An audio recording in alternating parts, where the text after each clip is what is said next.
We actually have to fight with the hotel to get a few more extra minutes here, so we really are up against the wire. Sorry about this. We really do need to start now. Could you please dim the lights? Thank you very much. Thank you. If you could have your seats right now and dim the lights, please, in the auditorium. Thank you. We're going to start right now. I'm introducing Graham Hancock. For those who don't know, Graham Hancock is our last and final speaker for the evening.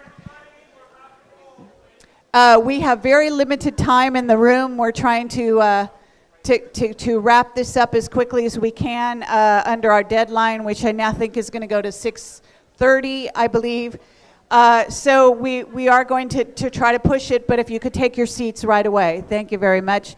I am very proud to welcome Graham Hancock on the stage at Awake and Aware 2011. It's very exciting for us to have Graham among us. I interviewed him a couple of years ago here in Los Angeles. Many of you will have seen my interview with him. He is a very unusual researcher and very, very famous author of many, many books. Some of which I have been reading, and I'm just stunned by the level of really scholarship in terms of ancient monuments and uncovering the hidden archaeology and our hidden history as humanity. Really, really stunning research, and Santha, his partner in crime, as it were, has taken some underwater photographs and photographs around the world on his trips, which are absolutely stunning, and I would love to see an exhibit of all your photographs sometime, Santha. I hope that I'll be lucky enough to do that.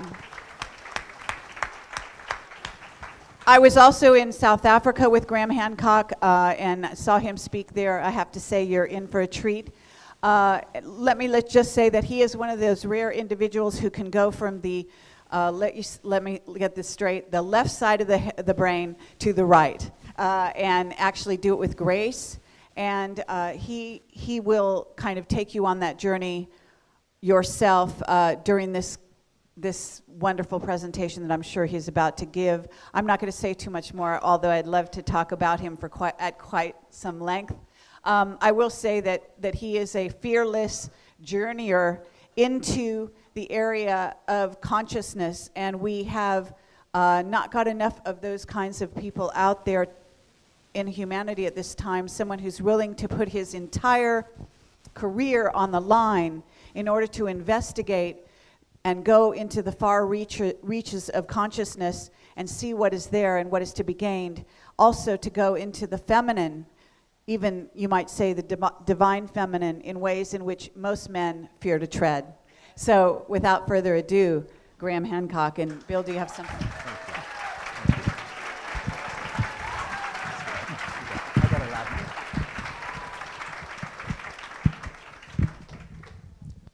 Unlike Kerry, I've never met Graham before. I'm delighted to do so now. I want to get to know him a little bit later on.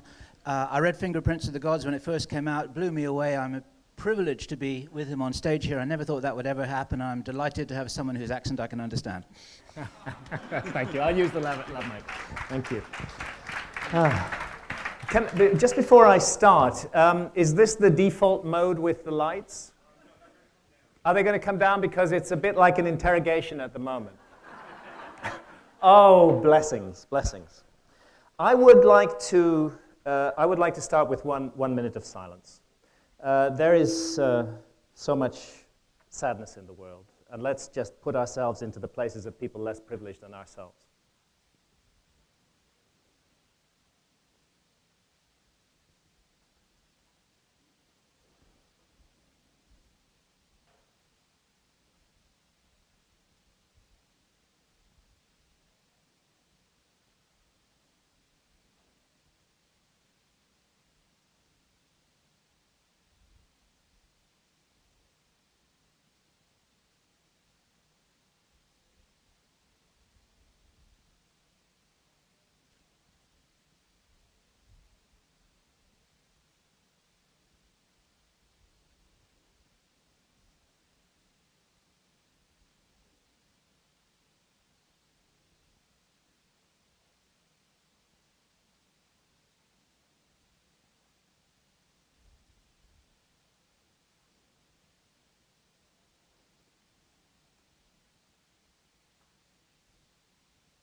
Okay, thank you. I'd like to begin with some thank yous. I have to thank my wife and partner, Santha. I would have lost my life in every possible way more than 20 years ago if I hadn't met Santha, and none of the good things that have happened to me or my children would ever have happened without this wonderful woman in my life.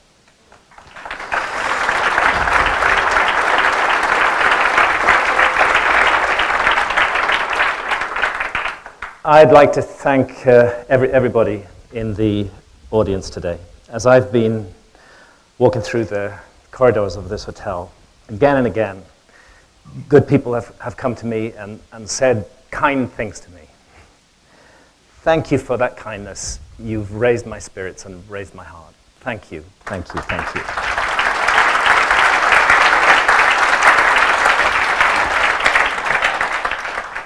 I feel hope for humanity when I find myself surrounded with so many wonderful, wonderful people. Thank you. And, of course, I'd like to thank Kerry and Bill for the amazing job that they've done in putting this incredible conference together.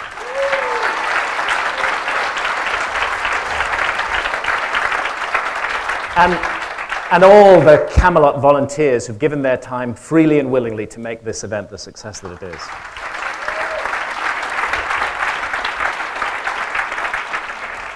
There's so much good energy here today. Okay, what happens to us when we die? I suspect that there's nobody in this room who hasn't thought about that at one point or another. It's the common fate that awaits us all, but it's a deep mystery. We don't know what is going to happen. Nobody knows for sure, except this guy, who calls himself, well, actually, he until recently was the professor of the public understanding of science at Oxford University. Can you imagine a more Orwellian title than that?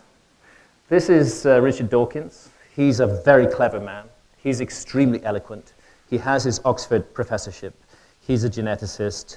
He wrote The Selfish Gene. That was what he was famous for. And he absolutely disbelieves in any meaning or purpose in the universe at all. It's all total random accident. We're just meat, and when we die, we're dead, and we don't come back. Now, I can agree with him that we should live this life to the full. But when a scientist, the professor of the public understanding of science, says that we should live life to the full while we have it because there is nothing after it, I'm sorry, that's not a fact. That is not science. What is the evidence that Richard Dawkins is basing that statement on? Has he died and found nothing and come back to report? Has he done experiments which justify this statement?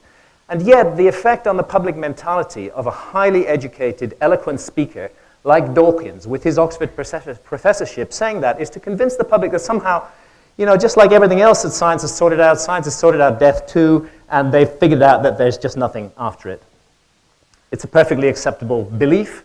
As a matter of fact, I would say that this is Richard Dawkins' religion. He is a man of religion. He believes in nothing, but it's an intense, passionate belief, which he seeks to evangelize others about at all times. And he's enormously successful. He has a huge following, not only in Britain, but throughout the world. What is this thing called death? Well, there's a widely used legal definition of death, and that is complete cessation of brain function as evidenced by absence of brainwave activity on an electroencephalogram. Well, good, but sorry, we are not our brains. I think when we ask ourselves, who am I? Fundamentally, we are our consciousness. And the brain and consciousness may not be quite the same thing. We know it's involved with consciousness because you can affect and damage consciousness if damage is done to the brain.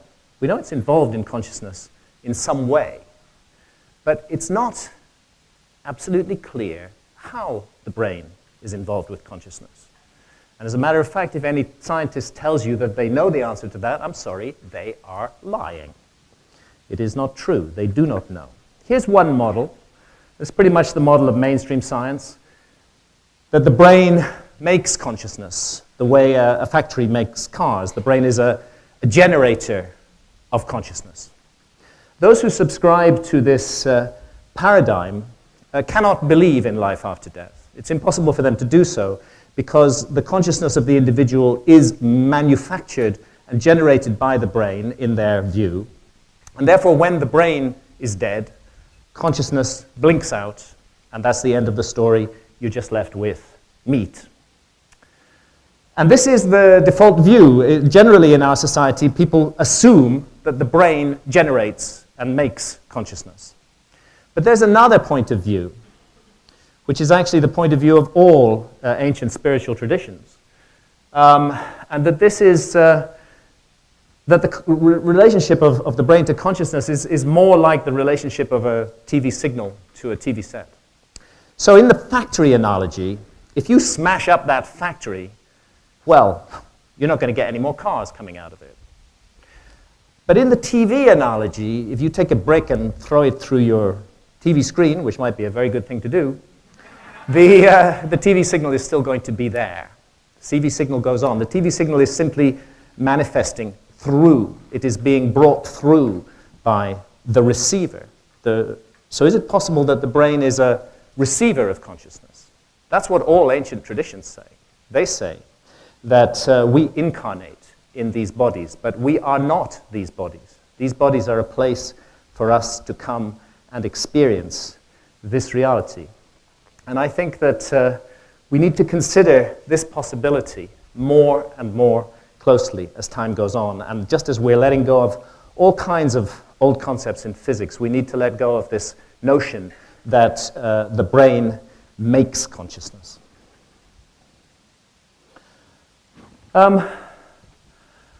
Even purely from a Las Vegas point of view, would be very foolish to go more than 50-50 on the issue of life after death, because truthfully nobody knows.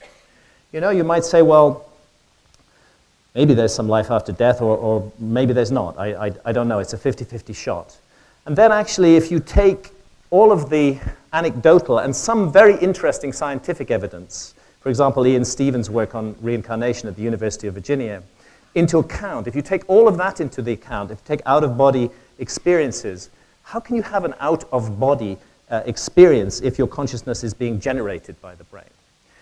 Near-death experiences, we have a lot of anecdotal evidence which suggests that actually consciousness does survive death. So I would take that to 51-49% in Las Vegas. I think it tips the balance slightly in favor of the notion that we do survive death, or our consciousness survives death. And then add to that the testimony of the ancient religions of our world, the ancient spiritual traditions which absolutely affirm and attest that we are not our bodies, and that there is an immortal part of ourselves that continues on.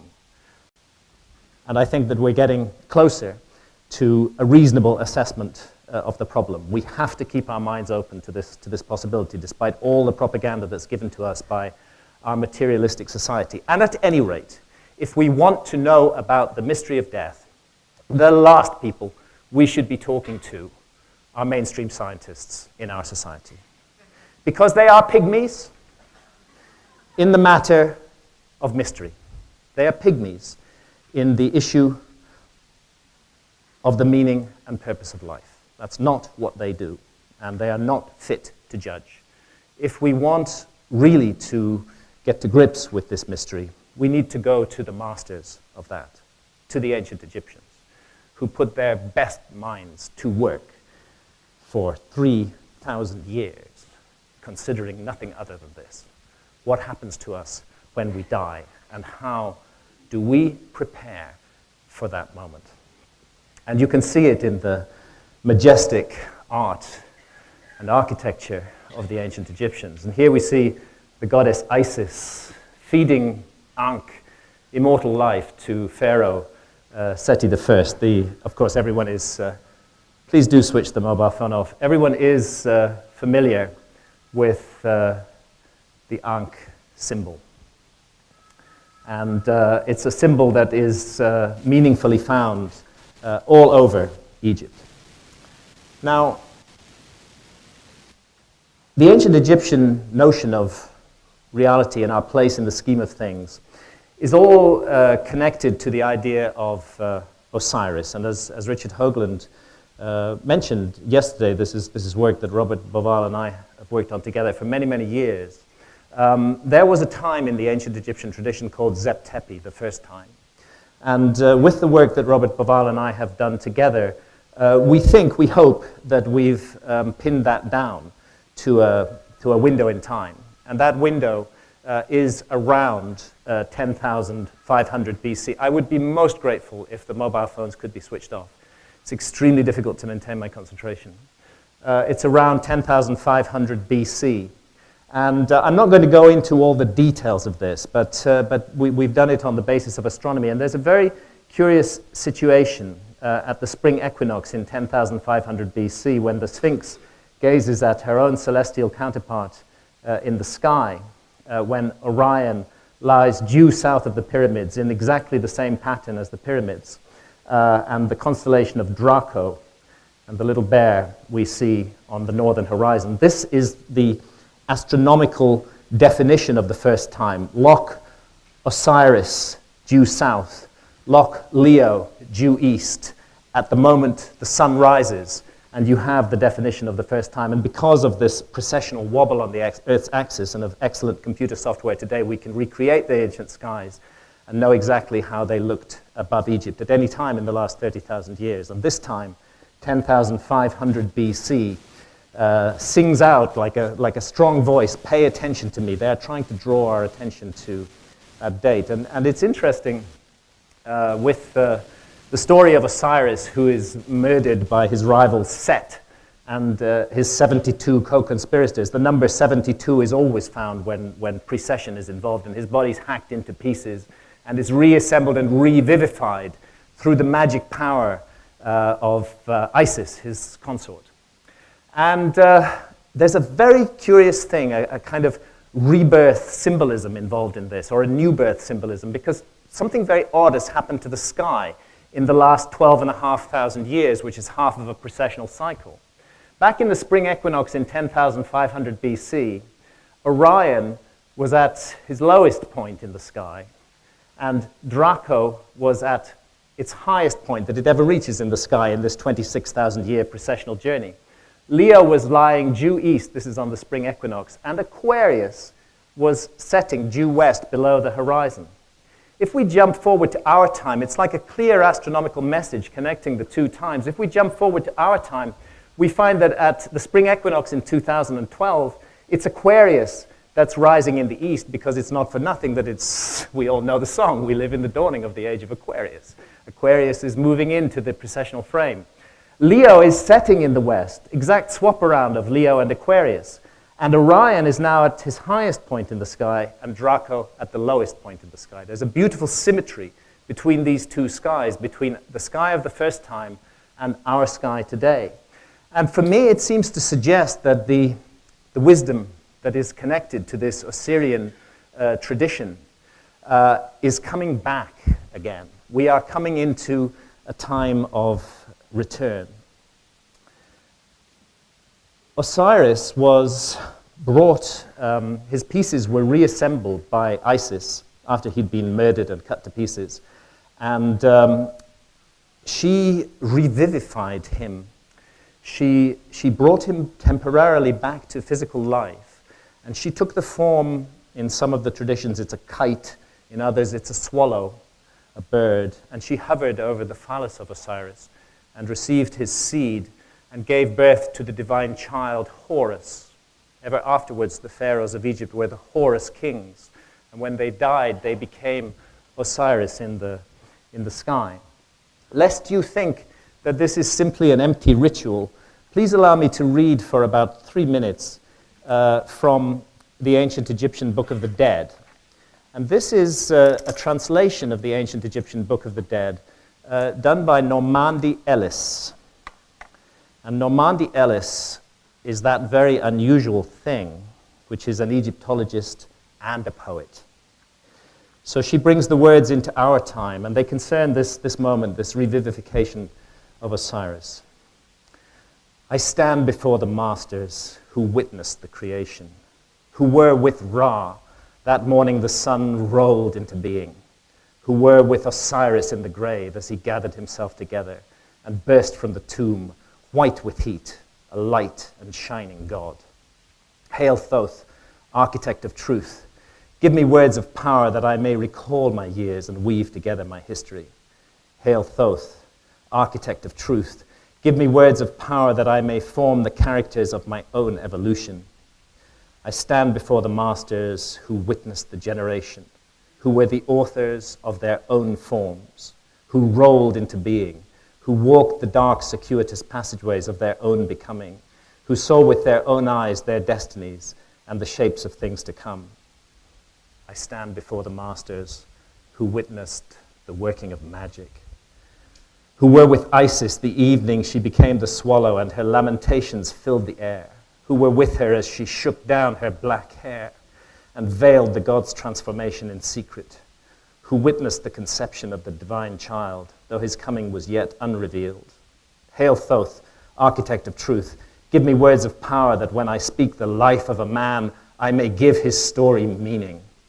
I stand before the masters who know the histories of the dead, who decide which tales to hear again, who judge the books of lives as either full or empty, who are themselves authors of truth, and they are Isis and Osiris, the divine intelligences. And when the story is written, and the end is good, and the soul of a man is perfected, with a shout, they lift him into heaven. Hail Thoth, architect of truth, give me words of power that I may complete my story and begin life anew. I stand before the masters who witnessed the transformation of the body of a man into the body and spirit, who were witnesses to the resurrection when the corpse of Osiris entered the mountain and the soul of Osiris walked out shining. He gathered his heel and his leg. He gathered his arms and his backbones. He knitted himself together in secret. He came forth from death, a shining thing, his face white with heat.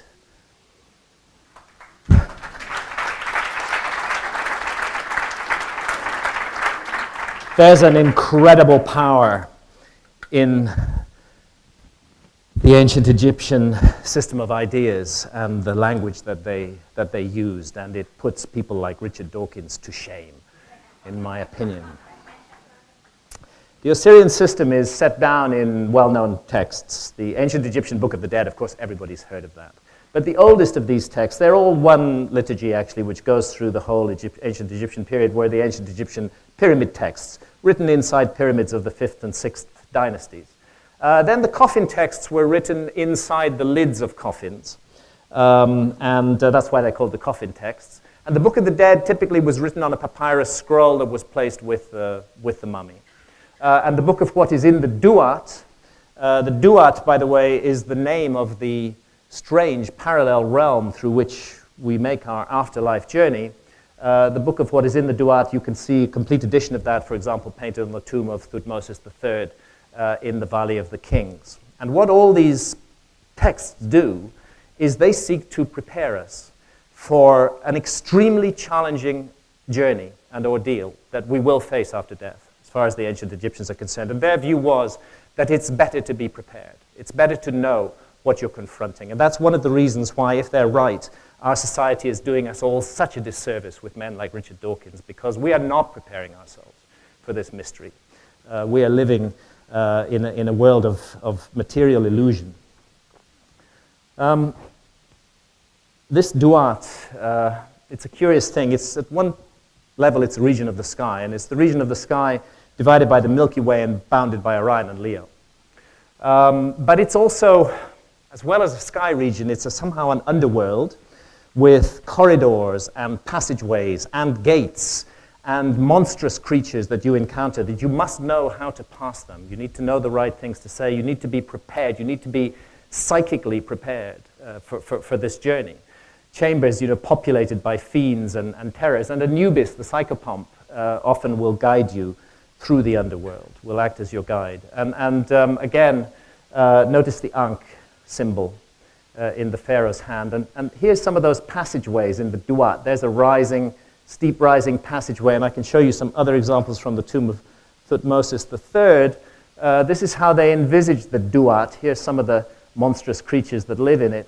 A rising corridor here, and strange chambers with monstrous entities inside them. It's impossible to understand the ancient Egyptian concept of the Duat without taking a look at the Great Pyramid of Egypt, and I'll explain why as we go along.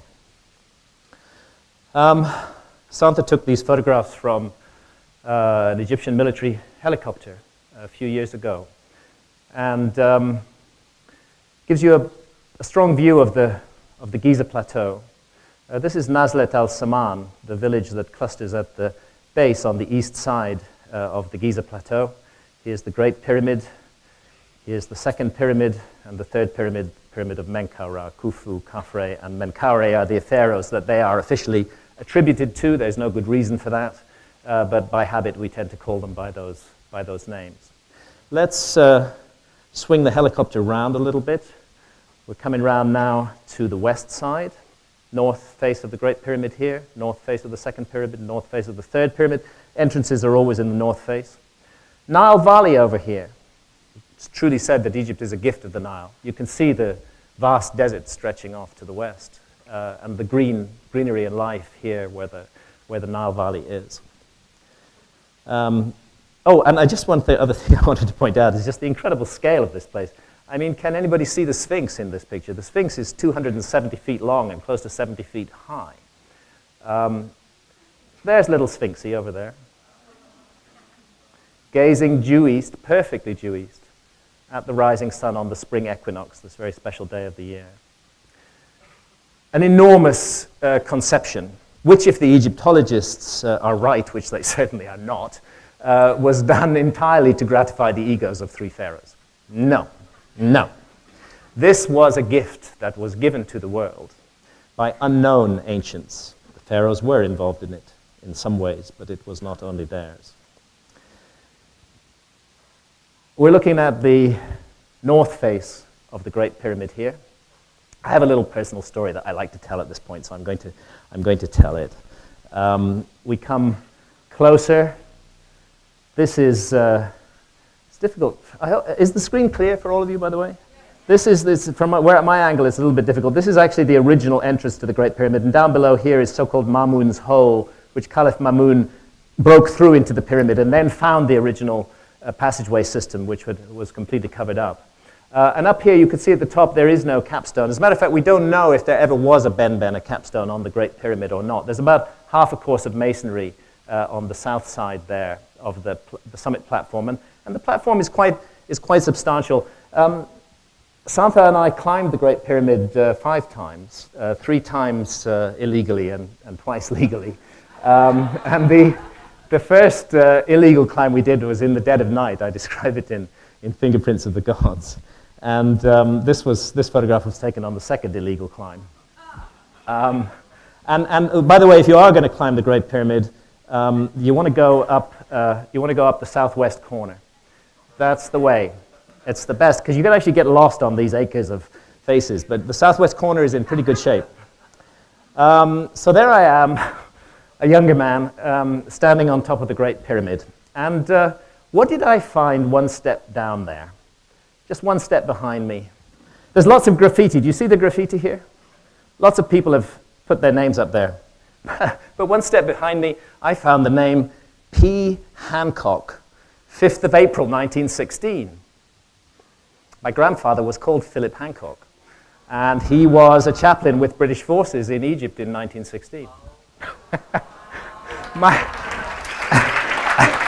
I'm not finished. I rang my dad, who was still alive at that time, and he had my grandfather's diaries. I said, Dad, humor me. Just check Grandpa's diary for 5th of April, 1916. Tell me what it says. So I heard the phone, the leaves shuffling on the phone. And then he said, there's just one line here, Graham. I said, tell me, what is it? He said, climbed Great Pyramid today. So I don't know, it touched me deeply. I felt there was something drawing me to this place. It's a privilege, an incredible privilege to stand on top of the Great Pyramid. It's really, I'm so grateful that I had the opportunity. What you feel under your feet is the enormous power and energy of this amazing creation. It's a kind of vibration that comes up through your feet. It's the most extraordinary feeling. And you are flying on a magic carpet over the city of Cairo. It's an amazing place to be. Wonderful place, the best place in the world. If anybody asks me, what is the best place in the world to be? Right there. Anytime. 600 feet below it, 600 feet vertically beneath the apex of the pyramid is this, the subterranean chamber. Because it is cut into the bedrock beneath the Great Pyramid. As a matter of fact, I believe this is the oldest part of the Great Pyramid. I think the pyramid was built there because this was there.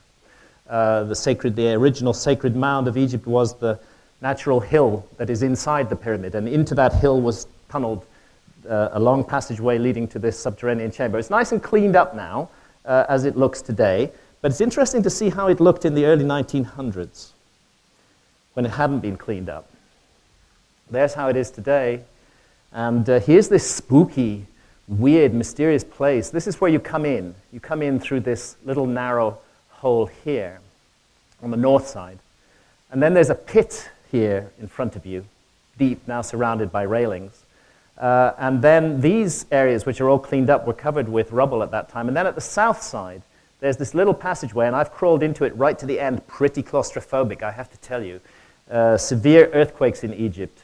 And your mind can't help turning to that, supposing this is the moment when I'm in here, when I'm going to get a 6 million ton monument on my head. Didn't happen. I do know some French archaeologists who got caught down there during an earthquake. Naturally, nothing happened to them because the Great Pyramid is an amazing structure, and it's not going to fall down. So a rather spooky, dark, mysterious place 600 feet beneath the apex of the pyramid. Let's do a little journey around the pyramid now. This is where the subterranean chamber is, and we're going to come up this passageway, the descending passageway, and here you see the descending passageway cut out of solid bedrock. You're going to be walking like this as you go down it, sometimes easier to go backwards. And it's a difficult and uncomfortable journey into the bowels of the earth. Here was how it looked in the early 1900s. This hole in the wall is actually leading into this curious passage, which runs all the way up through the bedrock and up to the base of the so-called Grand Gallery. They call it the well shaft. Function unknown. Let's go up to the top here and then join the so-called ascending corridor that goes up here. And there is the ascending corridor. I want you to get the sense of the rather spooky nature of these corridors. You're going up here, and at the top of the ascending corridor, you're going to come to the junction of the Grand Gallery and the horizontal corridor that leads to the Queen's Chamber. And there again, from the 1920s, we can see it without all the modern stuff there.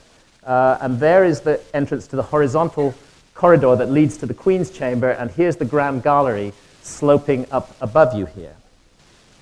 Let's pop into the Queen's Chamber first. Following that horizontal corridor, we come in. There's a little step down there. Nobody knows why it's there. And you enter the so-called Queen's Chamber. All of these names, Queen's Chamber, King's Chamber, we use them habitually. I use them. Totally meaningless. We have no idea what the ancient Egyptians called these chambers. These are modern conceits. That's one of the so-called air shafts, the star shafts, that cut through the body of the pyramid and point at the stars. In fact, the ones in the Queen's Chamber do not exit on the outside of the pyramid. The ones on the King's Chamber do. So let's come back out of the Queen's Chamber now, along the horizontal corridor, and stand at the base of the Grand Gallery. Here is the amazing Grand Gallery, a Corbel vault. Breathtaking. Blocks of stone weighing 40 to 50 tons, set at an angle of 26 degrees, perfectly aligned with one another. You literally cannot get a sheet of paper between the joints. They are perfectly, perfectly made. Very difficult to create a cavity of this size inside a monument like this and to do it with such perfection. Look how it looked in the 20s. No railings and steps then. None of this helpful stuff. You just had to get up there somehow. Up into the darkness, up into the Stygian gloom, only dimly lit in those days. And at the top of the Grand Gallery, right up here, is the King's Chamber. so-called King's Chamber. That's it in section. There's the top of the Grand Gallery.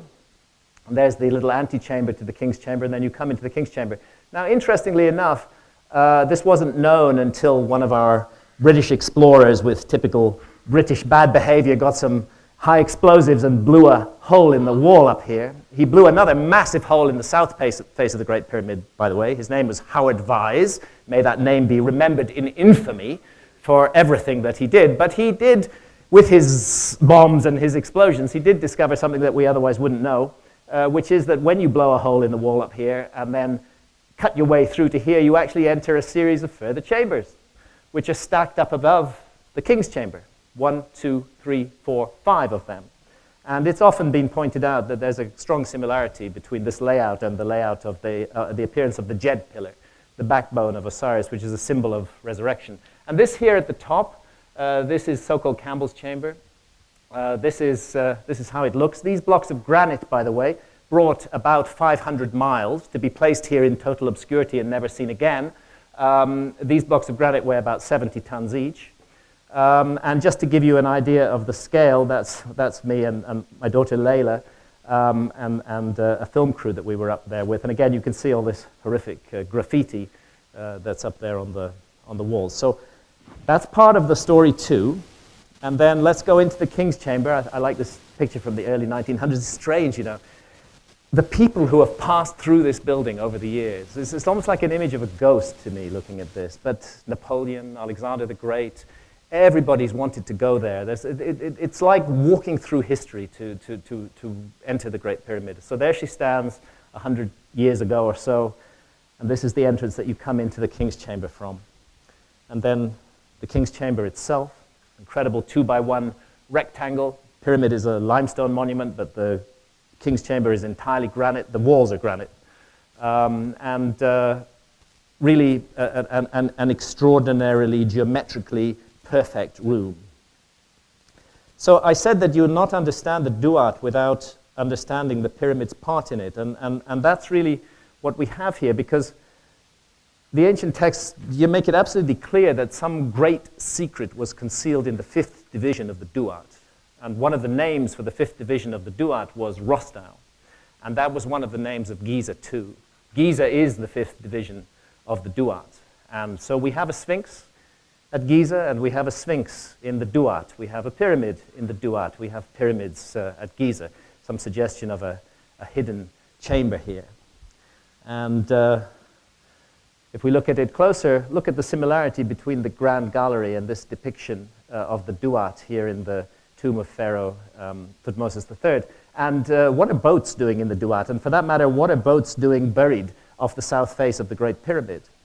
It's clear to me that one of the things that the pyramids do, and the pyramids are multifunctional monuments, that one of the things they do is they served as a place in which we were taught to prepare for death. A place of absolute sensory deprivation, a terrifying place of darkness and narrow corridors and the possibility of being closed in there. I believe that's what happened to initiates in the ancient Egyptian system. And I would suggest that what the room that we call the King's Chamber today was all about was this, often approached up a slope, as we have with the Grand Gallery, the Judgment Hall of Osiris, which was also known as the Hall of Maat. This is the goddess Maat, goddess of truth and cosmic justice, and she wears the feather on her head. That's her symbol, the feather of cosmic truth and justice. And the pharaoh is being brought in to the Hall of Maat, which is also known as the Judgment Hall of Osiris. It's known as the Judgment Hall of Osiris because Osiris sits in judgment at the other end of the hall. And the deceased is going to be asked questions by these guys up here. These are called the 42 negative assessors. Each one of them is going to ask you a question. Did you kill? Did you steal? Did you take the name of the gods in vain? And all of the 10 commandments are present in those 42, and another 32 as well. These seem to test the moral behavior of the deceased.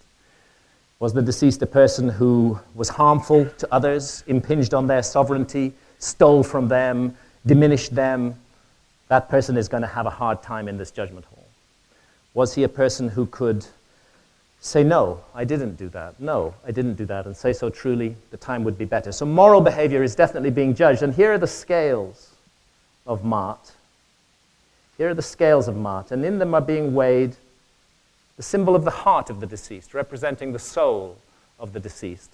And here on this side, the feather of Mart, truth and justice in the absolute sense. You do not want your heart to be heavy with sin and outweigh the feather, because it will not be good for you if that's the case. And your life was your opportunity not to make those mistakes. In a sense, your life was your opportunity to prepare for this moment. That's what you spent your time on earth doing, preparing for this moment when your immortal destiny will be decided. And therefore, it's good to know what you need to do.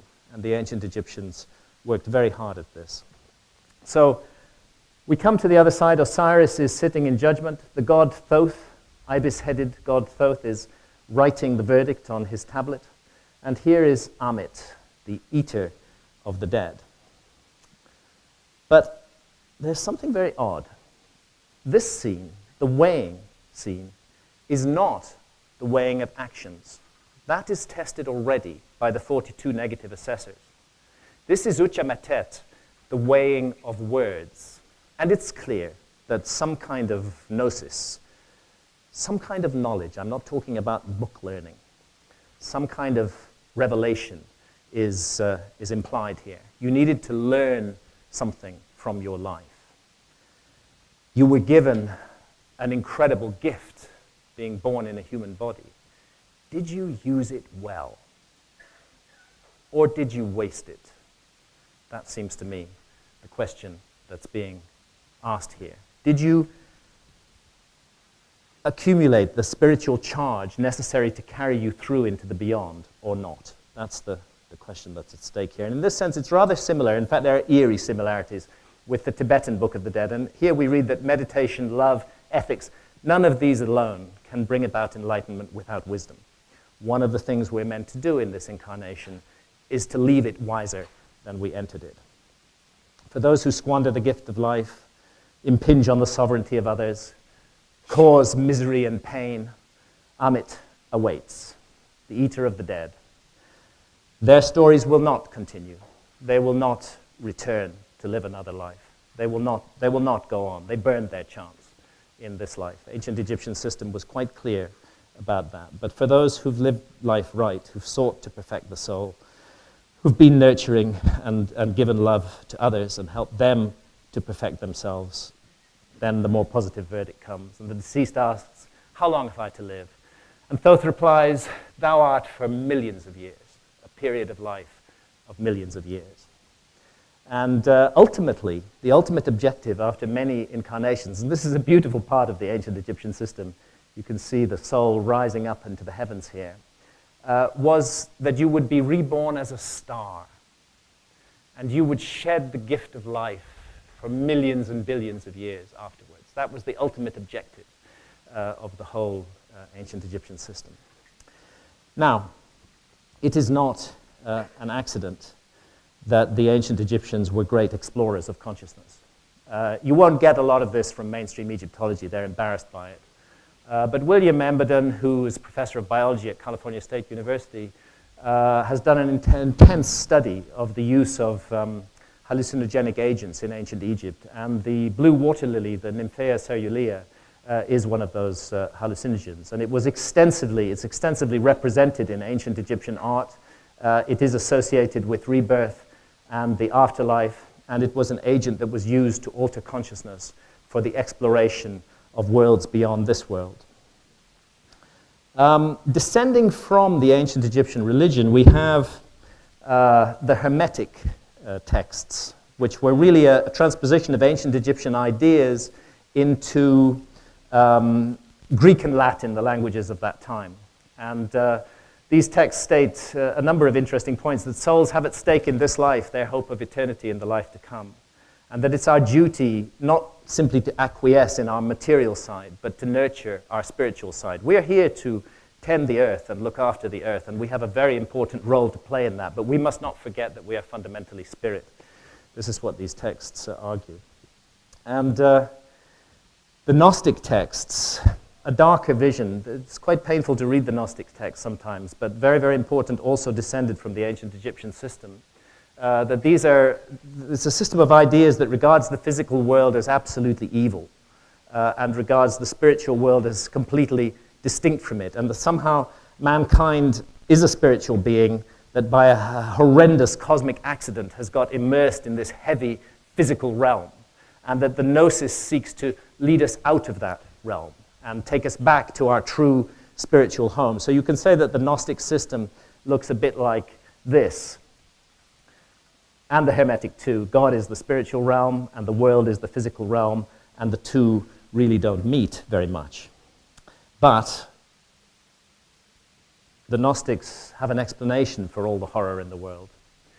They say that for them, the all, the pleroma, the source God, this is the perfect spiritual realm.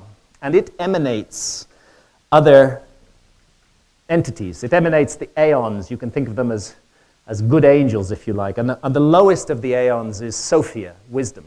And it's Sophia who has this cosmic accident. Some tragic event occurs. She falls from her true place in the nature of things, and she creates the demiurge. And the demiurge it means like a sort of handyman. He's a pumped up, egotistic, overinflated, supernatural entity who wants to be worshipped and adored, and it's he who creates the physical realm and traps the spirits of mankind on the physical realm so that they can worship him. And he creates archons, evil angels, to keep humanity under control and to prevent us under all circumstances from ever realizing that divine spark within ourselves. I think that there's a huge truth embedded in this ancient Gnostic idea. I think for me the archons are real, and they are operating on us all the time and preventing us from realizing who they are. And in the Gnostic system, Christ plays an incredibly important role. But for the Gnostics, they could never see him as a physical entity because they associated the physical with evil. For them, he had to be more of a vision or a sustained apparition who brings the saving gnosis to allow us to escape from this horror and return to our true home. So he's a very important figure, but he's read in a totally different way from the way that the Catholic Church and mainstream religions read Christ. I believe that the Gnosticism was the true Christianity, and the Christianity we have today, I apologize if I offend anybody, is a false Christianity. Thank you. So in the Gnostic story of the Garden of Eden, everything is reversed. We're taught that the serpent was the bad guy. This was Satan. He came to lead us astray. For the Gnostics, it's not true. The serpent is an agent of the light. He is bringing us gnosis. He's bringing us this spiritual knowledge of who and what we are. And God is very pissed off about that. Very, very, very upset. The being that we call God, who the Gnostics called the demiurge, because this is the radical thing that the Gnostics are saying, that effectively a demon presented himself to us as God, got us all to worship him, and embedded himself in the heart of our religions.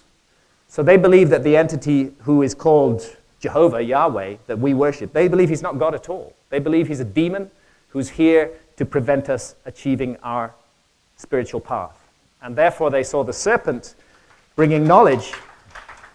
They saw the serpent bringing knowledge as the opponent of that demon, not as the opponent of God, but as an agent of God, of the true God, of the pleroma.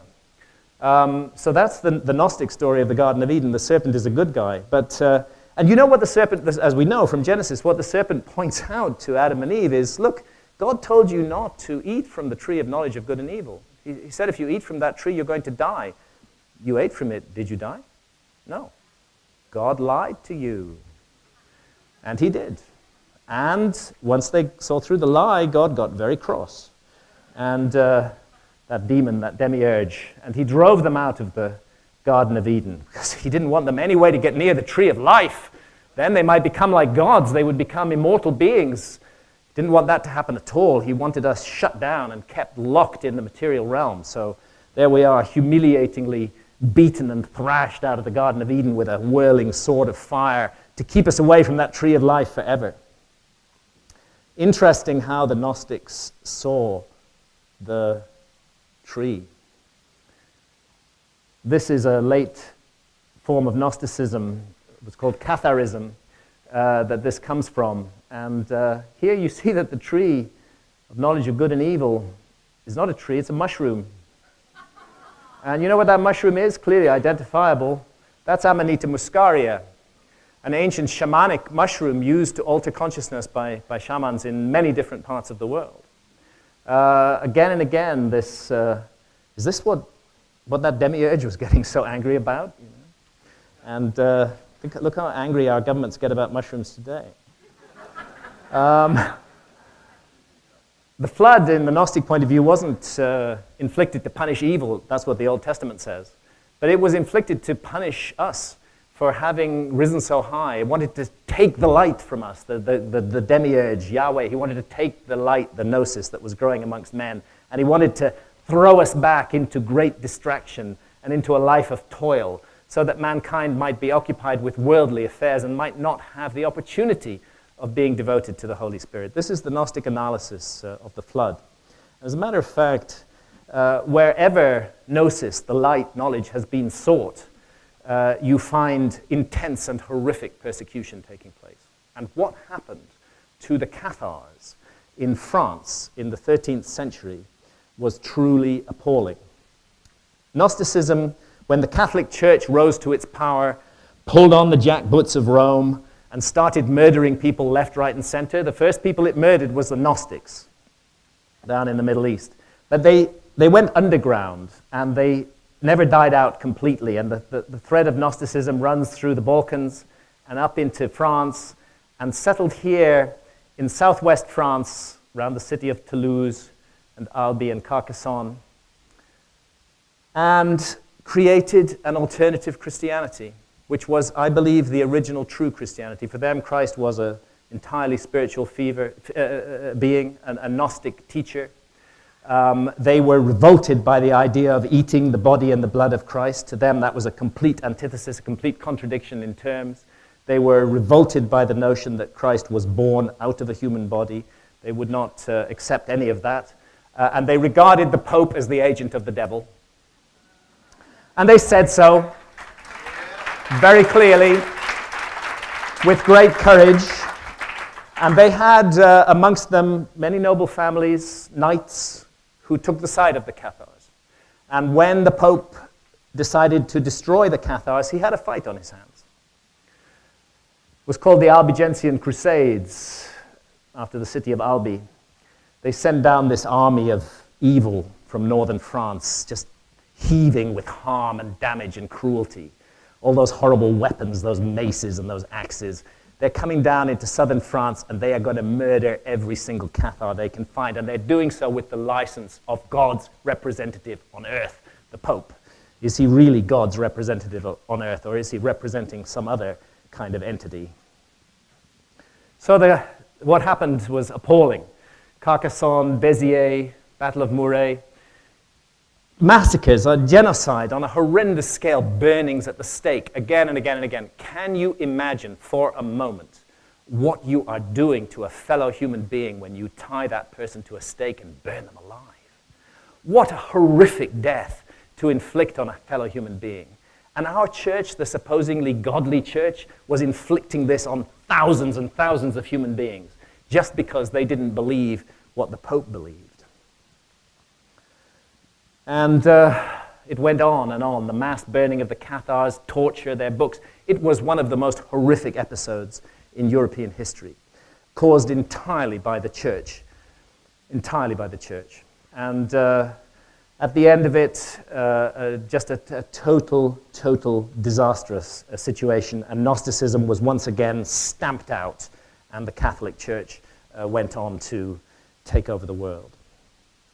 Now, from the Gnostic point of view, the demiurge and his archons and their human servants, they're always trying to steal the light. That's what they do. And they're certainly doing so today. And anywhere you see the light growing, you can be pretty sure that the archonic forces are at work to suppress it. So watch out. We are all welcoming the growing of the light, and my goodness, I welcome it. But remember, there are dark forces out there who seek to crush that light. We need to be prepared for that. And if the Gnostic scenario was correct, then how might we expect these dark forces to manifest? I would expect them to manifest like this, these jealous intermediaries who impose themselves between us and the divine, who at the time of the Cathars would not even allow ordinary citizens to have a Bible. They weren't even allowed to own a Bible. They were not allowed to read the Bible in any form because everything must be mediated through the priesthood. Judaism, Christianity, Islam. As far as I'm concerned, in their present forms, they're all worshipping the same demon. And you can see the consequences of this. You know, these religions, they all talk the talk of peace and love. They all talk it, every single one of them. Catholicism, Judaism, Islam, they all talk peace and love. That's the talk they talk. But the walk they walk is very different. The walk they walk is burnings at the stake. It's pedophile priests. It's stoning harmless women to death. That's the walk they walk. When you want to figure out what something is, don't look at what it says. Look at what it does. And when we look at what it does, we see the harm.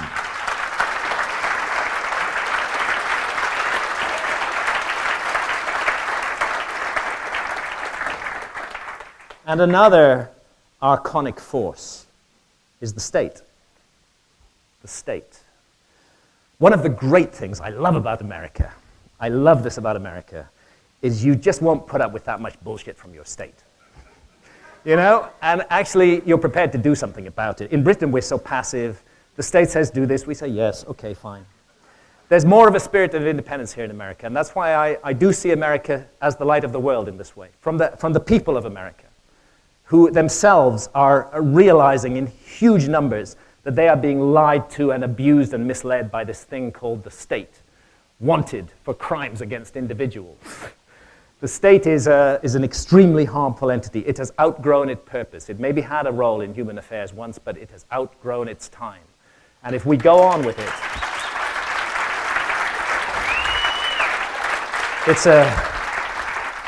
it's an instrument of darkness. And what it does is it keeps on creeping into every area of our life. One of the areas the state uses is health. Oh, we care about your health. So we're going to take over your health. You are a responsible adult, but actually you're not responsible. You're not capable of making decisions about your own body. We're going to make those decisions for you. And it gets into every area. I'm sorry, some people may have strong views on this, but the war on drugs is an instrument of the state.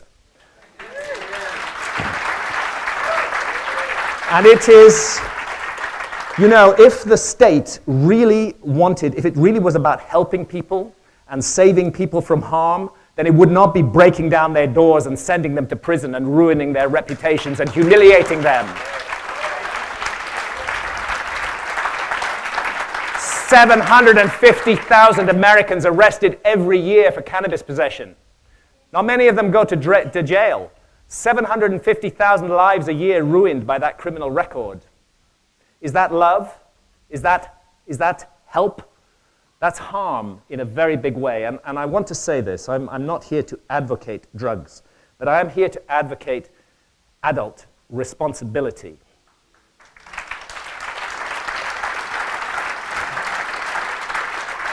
And I think it's a very dangerous trend when the state takes our responsibility over our own bodies and our own consciousness away from us.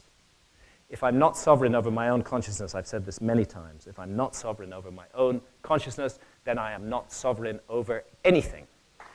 There is no point in talking in highfalutin language about freedom and democracy and going around imposing it on other countries when in our own countries we cannot even make decisions about our own consciousness. Right or wrong, we have to be free to make those decisions. They cannot be devolved upon the state, and it is a very unhealthy situation that we face in the so-called war on drugs, and what misery and pain it has caused.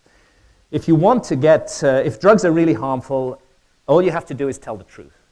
We've seen it with tobacco. Nobody got sent to jail for tobacco smoking. Nobody got their lives ruined or their doors broken down. We just gave them good information. You smoke a lot of cigarettes, you're probably going to get lung cancer. Might not be caused by the tobacco, but you're probably going to get lung cancer. And most of us have got the... I was a heavy smoker. I used to smoke 40 a day, but right about the age of 38, I thought, this isn't really smart. So I stopped. I'm really glad I did. I made an adult decision. I made a choice about my body when I smoked. Thank you. I made a choice about my body when I stopped smoking. I'm thankful for the information I was given that helped me to make that decision, but nobody forced me to do it. Cigarette smoking has declined enormously in the West. You can't even get cigarette lighters in cars by default anymore. They used to be there, but they're not now. It's gone, it's gone down. So that worked. The good information, adults made sensible decisions, and most of us stopped smoking cigarettes. What's happened with all the illegal drugs is they've increased enormously in consumption in this same period. So this proves that the state's model is completely wrong. If they want actually to help and get people off harmful drugs, first of all, they've got to legalize those drugs. And then they just got to give good information. And we're all capable of making adult decisions. So what the war on drugs is really about is fear, hatred, and suspicion. It's about creating an internal enemy. Because that's what states need to survive. They terrify us. They make us feel so terrified that we need them, we depend on them for everything. And they create external enemies who are not our enemies, but we are taught to believe they are our enemies. And they create internal enemies, those drug users, those wicked, evil drug users who are bringing down the moral tone of society. It's all about fear, hatred, and suspicion. Those are the instruments of the state. Clearly, the archons are at work. And another archonic force is our state of consciousness. Our society has taught us to value only one state of consciousness, the alert, problem-solving state of consciousness. And it's true that that state of consciousness, I said last night, it has many achievements to its credit. I'm personally very glad that we have antibiotics. They're extremely useful. It's good for war. It's good for money. Generally, this kind of shit, politics, it's good for all of that state of consciousness. And these are the guys, they'll turn around to people like us and say, you're a dreamer. In ancient times, you called somebody a dreamer, you were congratulating them. Because dreaming was recognized as a valid way of knowing. But in our society, dreaming is despised because we're all supposed to be like this all the time in our alert, problem-solving state of consciousness. And of course, there's many horrendous downsides like this. I mean, look, we live in a state of total panic and chaos all the time. Prices are going up, prices are going down. Foreclosure, disaster, everything. This system doesn't work. It doesn't work. It's being imposed upon us. It's controlling us, and it just doesn't work. Thank you. If it worked, if the system worked, we'd never see this horror. If the system worked, this wouldn't be happening to the Amazon, the lungs of our planet. This sacred realm, this jungle, this endless jungle, which is being cut down at country-sized rates every year. Burnt, and then they plant what? Soybean farms to feed cattle, so that we can eat hamburgers. What an incredibly bad deal that is for us, for the planet, for the Amazon, for the universe, for everything. What a huge mistake. Why is it happening? There's huge economic pressures in the Amazon countries. And those pressures lead the poor to move out of the cities and seek settlements in the countryside. Of course, massive financial interests are involved as well, but a lot of it is resettlement. They're desperately hungry. They want to grow. They want to plant fields and get some kind of income, so they go and burn down the Amazon. Look, this happened in the Amazon in 2005. It actually ran dry, Actually ran dry. And the devastation is appalling to see. It's just appalling. And we seem unable to act on this in any way. Fundamentally, it's an economic problem. I did a back-of-an-envelope calculation during the war in Iraq, and I figured the 6 months' expenditure in the war of Iraq would solve the problem of the Amazon forever. Because that problem is simply an economic one. We could simply, with our ample resources, easily meet the needs of the people of that region in return for keeping this beautiful garden for the earth. But we don't. We don't do that. We can mobilize funds by the trillion for war and devastation and destruction. But to save a sacred realm, which also happens to be the lungs of our planet, we can't do that. The archons are at work. And of course, our society is very angry about drugs, but it does actually support lots of drugs. Like alcohol, for example, one of the most boring drugs on the planet. Definitely not a consciousness-raising drug. It can be, has its function, but it's got nothing to do with raising consciousness. I would say rather lowering it. And of course, there's all those prescription drugs, those antidepressants and those Ritalins and all those consciousness-altering drugs that are, figure out what they're doing. They're controlling consciousness in this way. And then there's the media, the media, the reality TV. I mean, bombarding our brains, turning our children's brains to mush. This is what's happening to consciousness in our society today. And actually, anybody who tries to explore other forms, other states of consciousness is despised and hated in our society. And that's why we've become a species with amnesia. We're lulled into forgetfulness of our true purpose here. So, taking the theme of this conference, far from awake and aware, the controlling powers of our society want us asleep and oblivious. Asleep and oblivious. And we're not going to move on to a new state of consciousness using the old state of consciousness laid down with archonic constraints. We're going to have to throw off those constraints and transcend that old state of consciousness completely. And the Gnostic system is no longer there to help us. It has been so successfully crushed and destroyed. But there are places in the world which have kept the flame alive, knowledge that taps into the same well springs. And one of those places is the Amazon. And in the Amazon, despite the destruction, there are still uncontacted tribes. The archons have not been able to get to them. They have preserved an ancient system of knowledge in the Amazon. And as we Westerners gain some contact with the Amazon, we are also being exposed to that system of knowledge. There are more than 155,000 different species of plants and trees in the Amazon. And the indigenous shamans have really extensive and incredible knowledge of their properties, which, by the way, have been ruthlessly ripped off by the big drug companies, who use the knowledge of the shamans to mix their own medicines without giving any credit to the original creators. And I've spoken to shamans in the Amazon about the sickness of the West, which they see also becoming the sickness of their own societies very rapidly as Western incursion increases. And what one of them said to me was very clear. He said, the problem is very simple. You have severed your connection with spirit. If you do not reconnect to spirit, you are going to bring the whole world down around your ears. It's an urgent necessity. And in the Amazon, they propose a remedy to this sickness. And that remedy is a vine called ayahuasca. The vine of souls, or the vine of the dead, as she is known. And ayahuasca is cooked up into a brew, but not alone. Into the brew also goes these leaves. These leaves are called chacruna in the Amazon, and the plant is called Psychotria viridis botanically. And the leaves contain pharmacologically pure dimethyltryptamine, DMT, Schedule I drug in this country.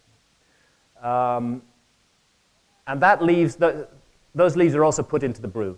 Now, if you were to make and curiously, the psychoactive element is in the leaves, not in the vine. But if you were to make tea out of, say, 300 of these leaves, and to drink it all, it would have absolutely no effect on you whatsoever, because there's an enzyme in our stomachs called monoamine oxidase that switches off DMT on contact. So how do they manage to make it orally active? Well, the answer is the vine mixed with the leaves, because the vine contains a monoamine oxidase inhibitor. It's an amazing feat of chemistry that out of those 150,000 different species of plants and trees, they found these two that work together to allow DMT to be absorbed orally. So what the shaman will do is he'll break open lengths of the vine, place them in a cooking pot, put 300 leaves on top of that, put more lengths of the vine on top of that, and then start cooking. And they'll cook for hours and hours, 24 hours. They'll reduce it down to quite a concentrated mixture in the bottom, pour it off usually into a plastic bottle these days, put in more water, boil it down again, keep on boiling and adding to the plastic bottle until finally you end up with a liter or two of this dark brew. Sometimes it's almost black, sometimes it's reddish in color. And as others in this room, as well as myself who've drunk ayahuasca, look at this cup, I suspect they're feeling a slight sense of nausea. It always brings the taste back to me, because truly, I have to be honest, ayahuasca is one of the worst tastes on the planet. Old socks, bit of sulfur, some battery acid, vinegar, and just a hint of chocolate. And that would be the gut-wrenching taste of ayahuasca. When I drink ayahuasca, I hold my nose, actually, and throw it back as quickly as possible. It's, nobody's doing this for kicks, believe me. This is an ordeal. It requires an effort of will. Santa and I are going down to Brazil for 2 weeks after this. We're going to have 5 ayahuasca sessions down there. I've been preparing myself psychologically for this for the last 6 months, because ayahuasca does a job of work on you, and it really makes you think. And yeah, you have to be prepared. So there's the brew, and you're going to have vomiting. You're going to have diarrhea. Not every session, not everybody, not all the time, but most of us, most of the time, will have one or the other or both. Pretty difficult thing to adapt to at first. We Westerners, I'm British, you know, we're very inhibited about bodily functions in Britain. So I find myself in the Amazon, you know, sitting in a circle under the trees, and suddenly I got to go. I got to go. So I get up and I go behind that tree, and I can't bear it that people are hearing me and all of that. You know, pull out the pants back in. But gradually I came to realize I'm being taught a lesson by ayahuasca here. Your body is the least important part of you. Relax, don't worry about it. Ayahuasca is here to cleanse you. This is cleansing, the purging. It's called the purge in the Amazon, as a matter of fact. It's cleansing your body. Before it starts to do work at the level of the spirit, it's cleansing the body of impurities. Yes, exactly, Pachamama. But what's happening at the level of consciousness is truly amazing. And here's Pablo Amaringo. Unfortunately, he died in 2009. A great Amazonian shaman, great artist, who has done, I think, more than many others to bring the world of ayahuasca to those who have not worked with the vine yet. A world that is filled with sentient life. A parallel universe, a seamlessly convincing parallel universe into which your consciousness is thrust by ayahuasca. Filled with intelligent life. Everything is alive. The trees, the plants, and they're all sentient and communicating with you. You feel yourself part of an enormous network of sacred life. And this is a very insistent message. It's one of the universals that come through again and again with ayahuasca about this sacred, magical, enchanted nature of all creation. These are Alex Gray's paintings, a great American visionary artist, and under the influence of ayahuasca. And this is Robert Venosa. Unfortunately, tragically, he died just a month ago from Boulder, Colorado. A great artist also, trained under Salvador Dali, worked with ayahuasca. It completely changed his view, and he started producing this amazing work. Ayahuasca has generated huge amounts of creativity around the world. And you will have a life review. Sometimes it'll happen in many sessions. Depends how much you need of it. Because ayahuasca, as the song goes, doesn't give you necessarily what you want, but she will give you what you need. And you may need a life review. I did. I still do. In that life review, you will find yourself reviewing your own behavior at various episodes in your life. And you'll find that you've, far from being the gentle, loving, nurturing, beautiful person that you like to congratulate yourself on being, you'll find that actually you're really quite nasty and you've been very unpleasant to people and you said hurtful and cruel things and you caused a lot of pain. And yeah, ayahuasca makes you live through that from the other person's point of view. It's agonizing, but it fills you with a determination to be better the next time. It is difficult, extremely difficult, to change a lifetime of bad habits, but ayahuasca will set you on the course. It's certainly done that to me, and I have a long way to go. They say in the Amazon that ayahuasca is a school, and it's a school that you need to attend for quite a long time. So I've been working through some difficult experiences with ayahuasca, but she's working on me with so much love and so much concern and care that I know I'm in good hands. On one vision that I had, at a time when I was very low in my life, ayahuasca appeared to me in the form of a serpent, because they do believe that an intelligent spirit lies behind the ayahuasca vine, and she often takes the form of a serpent. And she wrapped herself around my body all the way and rested this huge head on my shoulder and just looked me in the eyes for 2 hours. And the message was almost trite, but very, very important for me at that time. You can love yourself. It's okay. You aren't that bad.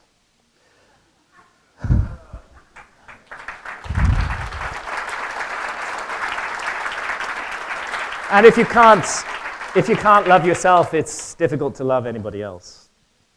Ayahuasca sometimes appears as a woman, sometimes as a jaguar, often as a serpent. This painting is by Martina Hoffman, the partner of Robert Venosa, and she is showing here in this painting the only possible attitude that we can take to Mother Ayahuasca, which is an attitude of complete surrender. You can't fight this force. It's much stronger than you are. Trust its love, and it will lead you to places that bring insight into yourself. Ayahuasca is part of an ancient system. It's the system of shamanism.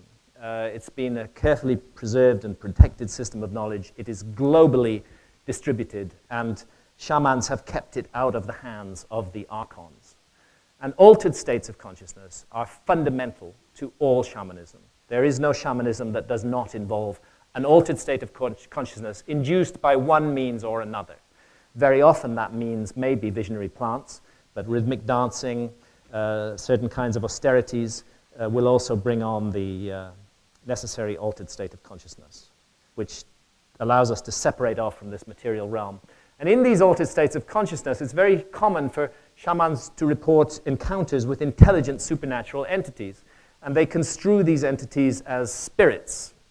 Sometimes take human form, sometimes they appear as animals, and sometimes they appear as part human, part animal hybrids. In fact, that is the most common form in which they appear. This is universally documented. And these hybrids, the technical term for them is therianthrope. That's from the Greek therion, which means wild beast, and anthropos, which means man, creatures like this. And shamans themselves report transforming into animal or therianthropic form as they enter the spirit world. Now, here's a curious thing, and it's a mystery, that many of the experiences that shamans report with spirits are identical, really, to the, phenomenologically identical to the encounters with aliens that have been reported by tens of thousands of people in the West who construe their experience as being abducted by aliens in UFOs. I'm suggesting it's the same experience in both places, construed in different ways. As a matter of fact, shamans themselves quite frequently depict UFOs in their paintings. This, again, is Pablo Amaringo, a painting done sometime in the 80s, I think. And here, on top of the classic therianthrope, this bird man, we see flying saucers in the sky. I asked Pablo about the flying saucers, and he said, yes, some of them, they come from other planets, but most of them, they come from the spirit world. They're vehicles for entering and leaving the spirit world. When a shaman talks of the spirit world, he's pretty close to the place that physicists are in when they talk of a parallel dimension or a parallel realm. So I interpret what Pablo is saying there as saying that these are devices for moving between realms or between dimensions. And if that's what they are, it might explain their extremely elusive quality, which has definitely got a physical element, but which has also got a huge psychic element. I don't think that we can get to grips with the UFO enigma or the alien enigma if we stick totally to nuts and bolts and the physical and material realm. I think we have to enter the psychic realm to understand this phenomenon properly. So it's interesting that shamans are seeing UFOs and depicting them in their imagery, like this UFO here in this classic ayahuasca vision. Or this one here, beside a human-headed serpent. Again, we see the aliens present, if that's what they are. Curious that this is happening. Now, if we want a dossier of evidence on the experiences of shamans, this is the great work, the magisterial work by Mircea Eliade, Shamanism. And it's hundreds of pages long, and it just includes huge numbers of experiences reported by shamans. So there's an enormous dossier of evidence on shamanistic experiences. And of course, we have a huge dossier of evidence on the experiences of UFO abductees, thanks to the work of David Jacobs and the late Bud Hopkins and the late John Mack, who was a friend of mine and a wonderful individual. Formerly, he was professor of psychiatry at Harvard University. He was killed by a drunk driver in London in 2004. John started receiving into his practice people who'd had a deeply traumatizing experience, which they construed as being abducted by UFOs. And unlike most of his colleagues who said, these people are just nuts, John took them seriously, and he started to record their experiences and to work with them. And the conclusion he came to was they were certainly not insane. These were very sane, often very grounded people who had had a deeply traumatizing experience and were suffering from a kind of post-traumatic shock disorder. So he honored them, and he worked with them, and for that, Harvard University tried to get him fired. He wasn't allowed. This went outside the area that archons allow us to talk about. Not normal to fire a tenured professor, but that's what happened. Well, he got Danny Sheehan, who's a great lawyer who lives on this coast, to work with him, and he managed to keep his job at Harvard, thanks to Danny's representation. But John told me that after that, he was treated like a ghost in Harvard. When he would walk down the corridors, when people passed him, colleagues passed him, they would ignore him as though he didn't exist. He said that he'd been banished to the phenomenological and epistemological wilderness. That's what happens when you deal with the stuff the archons don't want you to deal with. So we've got a huge dossier of evidence on UFO abductees' experiences, and we've got a huge dossier of evidence on shamans' experiences. Let's do some comparisons. Shamans usually encounter spirits in the form of animals, birds, or fish, or therianthropes. And here is John Mack summing up how the aliens usually appear to people, because they don't always appear as the gray. Very often they appear as animals. The aliens appear to be consummate shapeshifters, often appearing initially to abductees as animals, owls, eagles. Raccoons and deer are among the creatures the abductees have seen initially, same kind of creatures that shamans see. What about being floated up into the sky? Here's a UFO abductee in America. I sort of feel like I'm on an elevator, except there's no walls or anything around. It's up fast. And here's a Basuto shaman from South Africa. The room of his hut opens above his head, and he feels himself carried into the sky, where he meets a multitude of spirits. And then we have these threads of light and ropes of light depicted in some rock art in South Africa, as a matter of fact. And again, UFO abductees like Andrea and Arthur here talk about climbing threads of light to reach, or ropes of light to reach the craft in the sky. I won't read everything on the screen because you can do so for yourselves. Abductions don't only take place to the sky, they take place into caves and underwater. And again, this is reported frequently by shamans, that the spirits abduct the shaman to an underwater or to a cave location. And it's odd, really, these two supposedly completely different domains sharing so many similar experiences. The shamanic ordeal is the classic, it's almost the definitive experience of shamanism. The spirits abduct the shaman is laid on some sort of flat surface and is cut to pieces, or may have objects inserted under his skin or into his brain. Crystals very commonly are inserted into the brain. This strange, bizarre surgical experiences at the hands of spirits is just very, very, very common. And of course, it's very common with UFO abductees too, who have objects inserted under their skin. And here's Sandra Larson, abducted by a UFO. Beings removed her brain and set it down beside her. Here's a Yakut shaman sighted by Eliad. The spirits cut off his head, which they set aside. Bone counting amongst UFO abductees and amongst shamans. These are just two close similarities to be entirely coincidental. Sex with spirits, very common. Shamans are always having sex with spirits, as a matter of fact. Pretty horny, those shamans, and the spirits. And I do know a shaman whose wife has left him in this realm because of his wife and kids in that world. It's just not on. Oddly enough, UFO abductees have the same experiences. They have experiences of sex with aliens, of producing hybrid offspring with aliens, of being abducted again and again to nurture and care for those offspring. I don't believe that this is a coincidence either. What about books? Shamans are given books.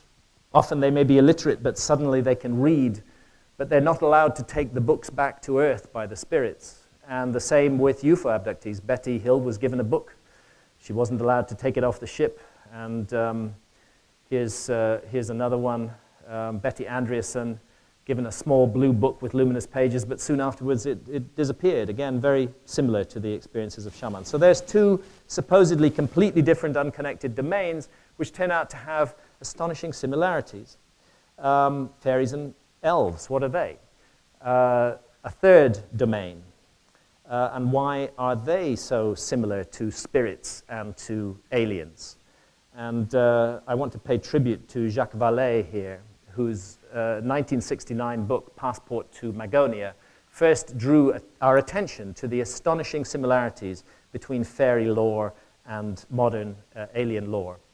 And what I've done in my work is to take the database on from 1969 up to the present day. And I noticed David showed this slide earlier of the fairy ring. Fairies were in the business of abducting people. That's what fairies were about. It was the case that if you saw fairies dancing in a ring, you would not be wise to approach that ring. Were you to touch it, you would be whipped into it, and you would find yourself in another world instantly, bang, like that. You're somewhere else, totally else. You're in fairyland. And you might make some love there. You might have some nice food. You might spend some time there. It might seem like an afternoon has passed. Finally, you get to go home, but you discover 300 years have gone by. On this reality, what was an afternoon in that reality was 300 years in this reality. And that's so like the missing time phenomenon that UFO abductees report. It's just that it seems that since they graduated from dancing in circles to flying saucers, spinning in circles, they've become more gentle on the time. So they take us away for 3 or 5 hours, not for 300 or 500 years. But I believe it's the same phenomenon. Fairies could be cruel. They tortured and hurt human beings, but they could also be kind and gave us gifts, material wealth, healing powers. They used aerial devices, which were construed as flying castles or flying carriages, and so on and so forth. They abducted people underground as well as into the sky.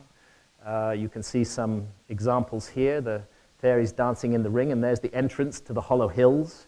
And here's a group of fairy maids seducing a young man into fairyland. Between them, I see some mushrooms. And here, I see another mushroom, an Amanita muscaria mushroom, in this medieval woodcut. Fairies and elves often took therianthropic or animal form. This woodcut is from Holland in the 15th century, and you can see the fairies dancing in a ring. And look closely, they are part human and part animal. They are classic visionary therianthropes, or Melusine, this feared medieval fairy, part serpent, part woman, feared for abducting human babies. And this notion of the human-headed serpent Well, we do find it quite really astonishingly widespread across the world. So there it is in medieval Europe. Here's a human-headed serpent in Pablo Amaringo's ayahuasca art today. Here's a human-headed serpent from Japan. This is a universal phenomenon of experience that's being described here. And actually, these therianthropes go back deep into history. Everybody's heard of Theseus and the Minotaur, of course, slaying the Minotaur, which is a bull man. And here we have from Akkad in 1800 BC, a bull man wrestling with a lion. And we can go back further. We can go to ancient Egypt, where all of the deities are therianthropic in form. Human-animal combinations. The Great Sphinx is one of those. And there again, a human-headed serpent in the ancient Egyptian underworld. And actually, the oldest piece of representative art to have survived anywhere in the world is this one from Fumani Cave in Italy. It's 35,000 years old.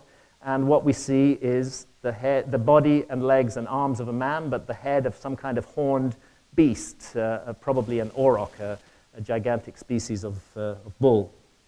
And here from Hollenstein-Stadel Cave in Germany, 32,000 years old, a lion man carved out of mammoth ivory. And here, a bison man from Chauvet Cave in France, head and shoulders of a bison, hind legs of a human being. And in fact, bison men, they're all over the painted caves for thousands and thousands and thousands of years. This hybrid's amazing.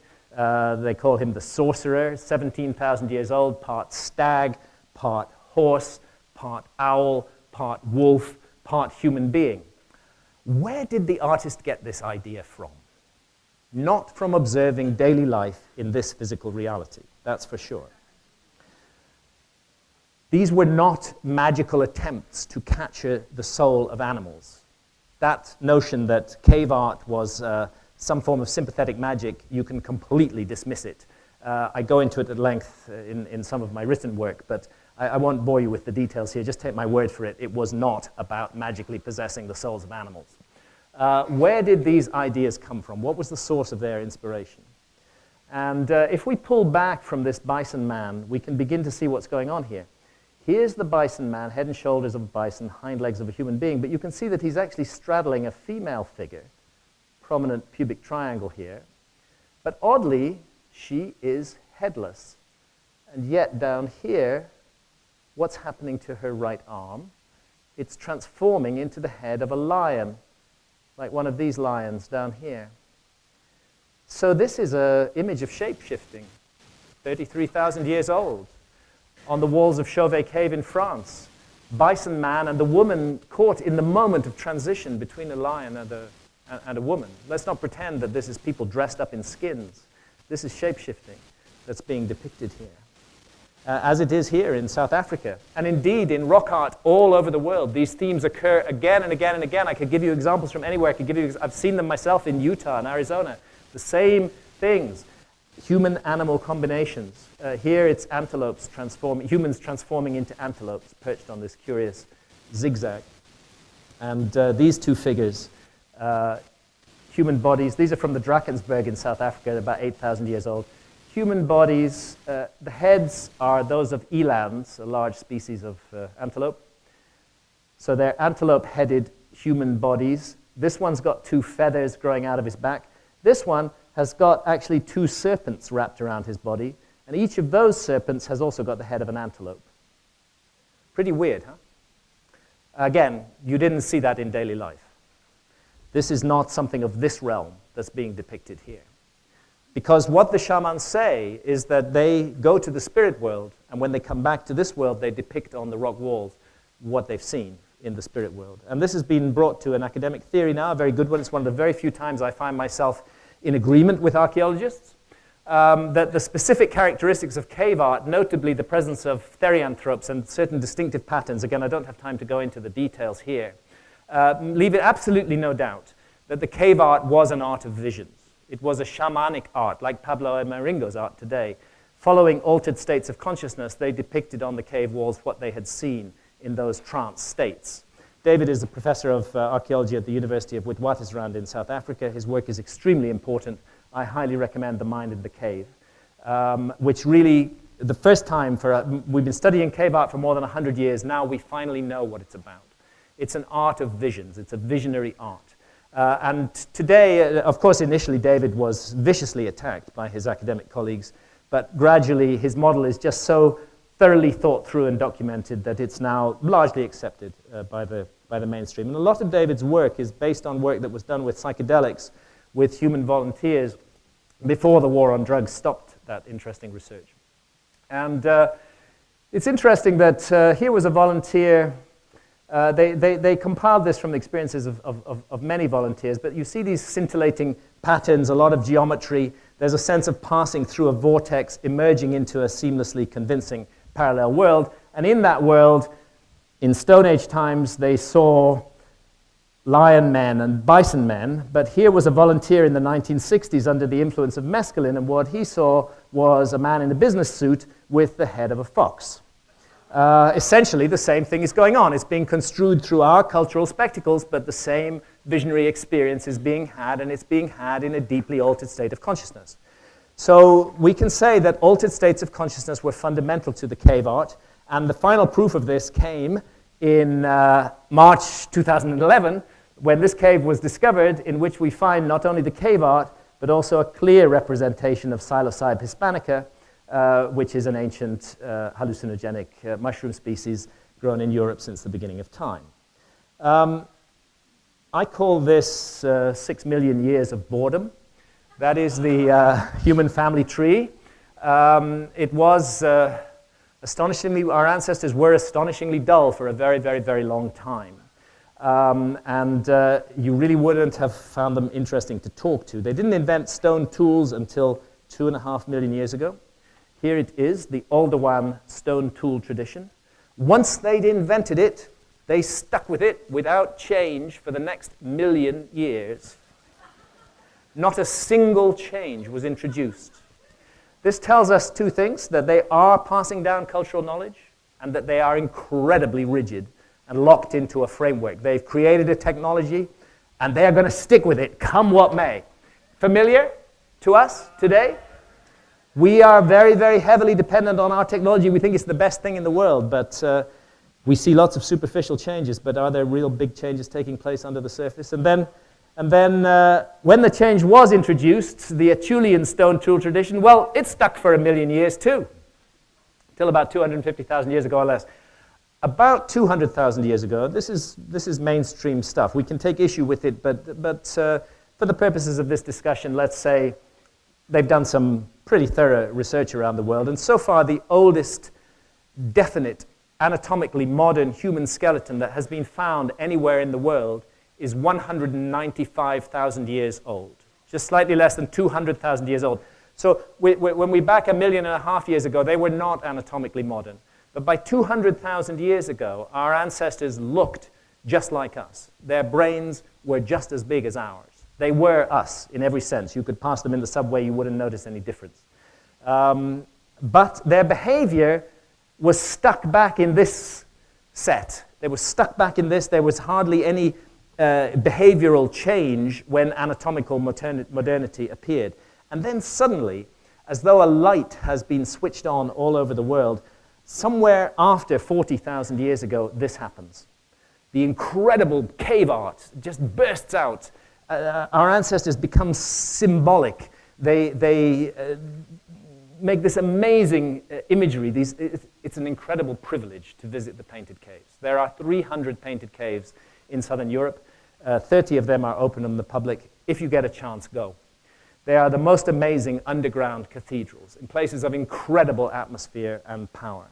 And all over them, in the darkest recesses, these amazing images that move the heart and draw us into another world. At the same time that the cave art was introduced, which we now know was an art of visions that could only have been produced by shamans who had experienced altered states of consciousness, at the same time that the cave art was introduced, we started doing all kinds of other stuff that we recognize as fundamentally human.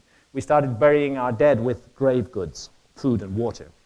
That means our ancestors firmly believed that some aspect of that individual survived physical death. And our whole economic behavior also became much more efficient. There was a real phase change in human behavior at that time, and it's difficult to resist the conclusion that it was connected to those agents, those plant allies that allowed our ancestors to see beyond the material realm and into the realm of spirit and freed them from archonic control. So it's interesting that new research on psilocybin has, again, we're dealing with a huge propaganda machine which is against these ancient plant allies that have co-evolved with us to help us. But it's interesting that new research on psilocybin now is beginning to show truly its mystical and mysterious properties, that people have profound spiritual experiences under the influence of psilocybin, and that those who are suffering from terminal cancer, there's been a particular study done in the last year, are enormously relieved by psilocybin experiences because they find they don't fear death anymore. They understand death is not the end, that there is much more going on than this. So it's very interesting that this research is coming out now. And here is another molecule, the DMT molecule. Actually, it's very closely related to psilocybin. Psilocybin is often referred to as orally active DMT. There are differences, but they are closely connected. And Rick Strassman's work was mentioned earlier by David. Rick's a good friend of mine, and I've got huge respect for this man. He was the first American scientist for more than 20 years to be allowed by the federal government to conduct research with dimethyltryptamine, with a powerful hallucinogen, and human volunteers. It was at the University of New Mexico in the 90s. And Rick's volunteers received their DMT by intravenous infusion while lying on a hospital bed in the University of New Mexico. Ayahuasca will take you on a 4-hour journey. DMT will take you on a 12-minute journey. That's one of the fundamental differences between the two, although DMT is the active ingredient in most. So it's a kind of rocket ship to the parallel world and then back again in 12 or 15 minutes. Interestingly, we're all illegal in this room, every one of us, because we all have DMT in our bodies, generally in subpsychedelic quantities. It's found in blood, plasma, urine, cerebrospinal fluid, and it has an unknown function. We don't know why the human body produces dimethyltryptamine, but it does. And it is believed to be produced in the pineal gland. And the pineal gland, interestingly, is or was a sense organ. In evolutionary older animals like lizards and amphibians, it's called the third eye, and it actually possesses a lens, a cornea, and a retina. In humans, the pineal has sunk deeper into the brain. It's not directly sensitive to light, but I suggest strongly that it is still a sense organ. And that DMT is the lens it generates to allow us to see what is normally unseen, to allow us to see areas of reality that are normally inaccessible to our senses. And this brings us back to the issue of the brain as a receiver of information. If we think of the brain that way, then we can understand that a chemical might change brain function and produce valid and consistently verifiable experiences. We would not be right to come to the conclusion that those experiences were unreal. And here are some of the experiences reported by Rick's volunteers. And those experiences are astonishingly like the experiences of UFO abductees, being probed with long fiber optic things. Here's Ben, he feels something inserted into his left forearm. Here's Carl, he meets a lot of elves. Lucas finds himself on a space station, and then he's inside the space station where automatons and android-like creatures are at work. Other guys meet insectoids, and I met one too, by the way, under the influence of ayahuasca. I haven't gone into this in detail, but that was one of those occasions when my cowardice got the better of me. I sensed that I was going to be taken. I was sitting in a hut in the jungle, and I suddenly saw this group of, flying saucers up above me and a beam of light coming down, and they were going to take me, and I was terrified, and I opened my eyes, and I said, no, no, and they went away.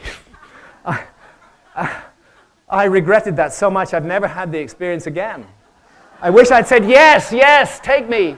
I want to know. So very, very strange that they're reporting these experiences. And Rick recognized these remarkable similarities. And what he's suggesting is that UFO abductees may be spontaneous overproducers of endogenous DMT. But that does not mean that their experiences are not real. We need to redefine our definition of reality. If we accept that, yes, if we accept that consciousness is not generated by the brain but received by the brain, then it becomes possible to do so very, very, very straightforward way. Rick draws the analogy between the brain and a TV set, and what DMT is doing is not just adjusting brightness and contrast and color, it's switching us to an entirely new channel, and provides repeated, regular, reliable access to other channels, to other worlds. And what Rick is saying is that these worlds are usually invisible to us in our instruments and are not accessible using our normal state of consciousness. However, just as likely as the theory that these worlds exist only in our minds is that they are in reality outside us and freestanding. If we simply change our brain's receiving abilities, we can comprehend and interact with them. And very simple analogy. You know, the scientists, the archonic scientists presented with the phenomenon of visions and hallucinations, they say, that's just your brain on drugs. It's utterly meaningless. They'll wire you up to an MRI scanner while you're on psilocybin, and they'll see bits of the brain lighting up, and you're having these visions, and the scientist says, that's just your brain on drugs. That's just the brain, disturbed brain chemistry is just producing those visions. What a stupid idea. And I'll explain to you why. Because if you want to look at a distant star, you take your little home telescope and you're going to point it at the right area of the sky. Then you're going to focus the telescope. When you do so, physical changes will take place inside the barrel of the telescope in the relationship between the lenses. Eventually the star will come into view. You would be completely wrong to say that the star is those physical changes inside the barrel of the telescope. I'm sorry, you can't reduce the star to that. The star is real. Those physical changes inside the barrel of the telescope simply allowed you to see it.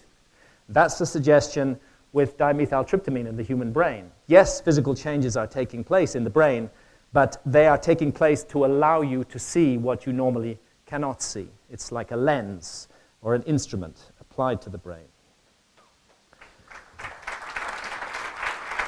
So I would suggest, since we humans cannot see something without interpreting it, interpretation is built into perception from the get-go, that in all these realms, the modern volunteers in hallucinogen research, the aliens, the fairies, the spirits, that they're all the same phenomenon, viewed through different cultural spectacles and construed in different ways, and that from time to time down the millennia, it's particularly clear 35 or 40,000 years ago, but there have been other times, like the 1960s. From time to time, down the millennia, it's brought the forbidden fruit of gnosis to us and reawakened us to the true nature of things. And that's why let's just return to the Garden of Eden. There we see these human-headed serpents, you know, all over the place, bringing us knowledge, bringing us gnosis. And remember what the demiurgic and archonic forces did to those who sought gnosis, and realize that there's a great mystery of good and evil. I believe that both are necessary. I do believe that we are here to learn. I've said it several times at this conference. We're here to learn and to grow and to develop. Life is a theater of experience. If we did not have the opportunity to choose between the dark and the light, how could we grow? There has to be that contrast. We have to be able to make a choice. Otherwise, we are just automata with no guiding force within us. We have to be able to make those decisions. And it seems that the demiurge did not want us to make those decisions. It wants to keep us in the dark when our true home is in the light. And we have never stood at a time more urgent than now when we need to return to the light. Thank you, ladies and gentlemen.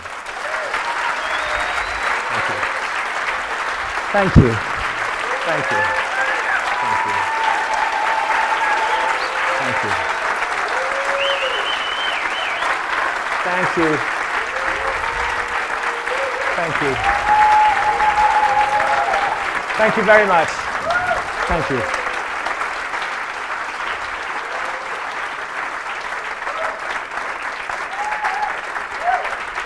Thank you. Thank you very much, ladies and gentlemen. Oh, that's one other thing I wanted to say. If I had my way, I would make it an absolute rule that anybody running for presidential office must do 10 ayahuasca sessions first. Thank you. Thank you. Thank you very much. Okay, well, it may be too late. Do we have music for Graham?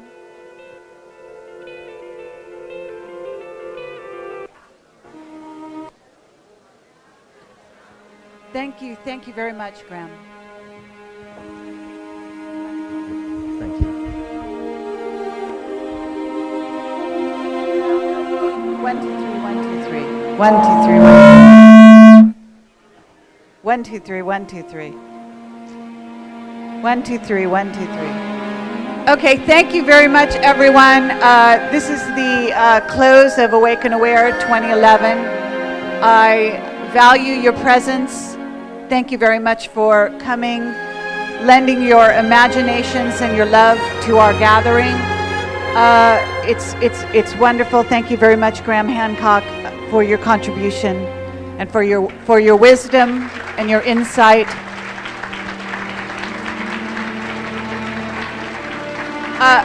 Bill Ryan, are you in the audience?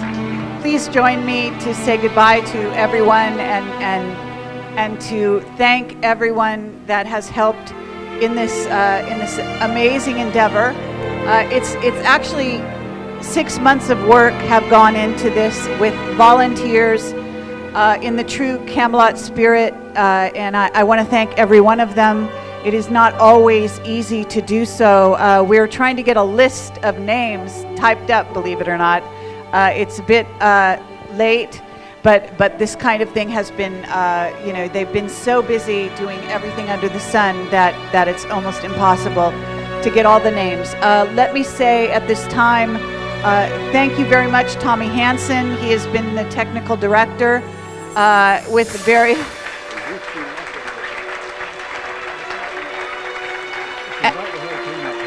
And anyone who has been a volunteer, who has been in the tech team, you are welcome to join us on stage and just take a bow and thank you for your work. I can't possibly name every name, but I think we can attempt to touch on some of the names. Myra Jackson, I don't know if you're in the crowd, but I want to thank you very much and have you join us on stage if you're here.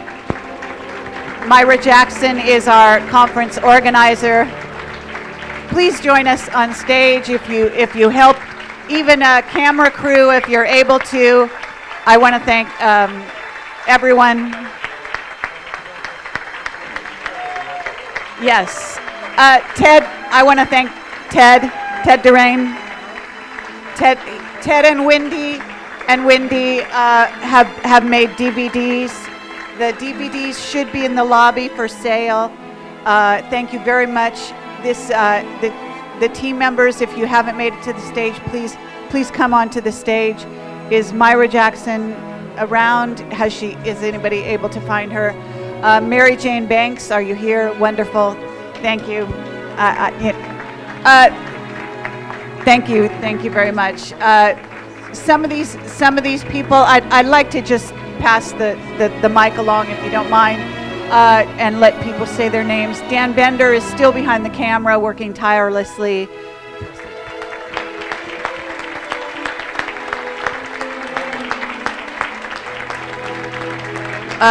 We've got David Paget from Indigo TV has been working round the clock, and I have to say that I don't even know. They've been donating some of their services to us. I'm going to pay them something.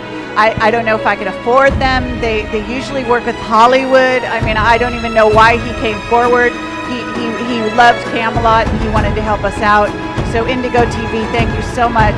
David Paget and Bill. Okay, I don't know Bill. I don't know Bill's last name, but there are two people, Bill and David Paget. So thank you very much from Indigo TV. Myra Jackson, is she here yet? It would be great if, okay, Myra Jackson is our conference organizer. She's worked for many, many months on every detail that you can imagine. I have paid her, but you know, you can appreciate that the pay is never high enough for something like this, and the hours and hours of drudgery and amazing work that has helped to take some of this off my shoulders has been so valuable. There are many people behind the scenes, but I'm just going to pass the mic and have each one say their name perhaps and what their area of expertise or whatever they contribute. I don't know. All right. My name is Patrick Horn. I was up at the registration booth, so I'm sure I met almost every single one of you that came through. So thank you all for being beautiful spirits.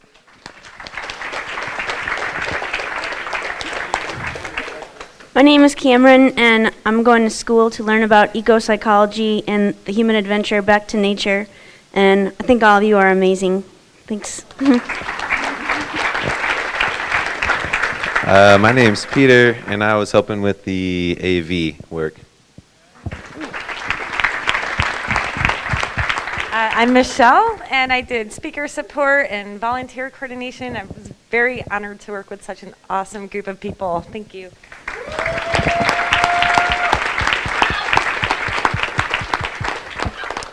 My name's Adrian. I just want to say thank you to all the teachers. Love, light, and truth. Thank you. Hi, my name's Sean Roberts, and I handled some of the audio. I just was happy to be around so many like-minded people. Thank you. My name is Charlie. I did the lighting design and set up all the lights. And thank you.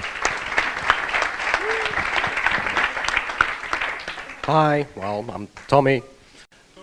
You know, all I can say, guys, you rock. You rock, all right? You're the best. You just kick ass. You chew and you kick ass. That's what you do. So, thank you to everyone. And payment, Kerry, you know what the payment is? I know you know. Yeah.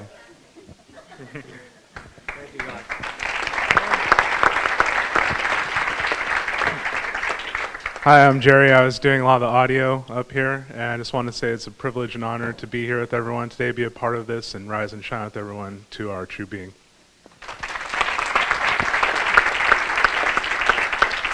My name was Tony. I got everything for everyone that was working for the conference, so I just want to thank the Project Camelot for being here, and I want to thank all of you for coming out.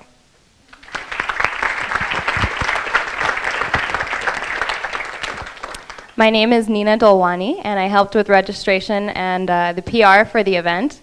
And I also work along Miriam Delicato and was able to bring my friend Arzu this morning to play the didgeridoo. So it was wonderful meeting all of you. Thank you.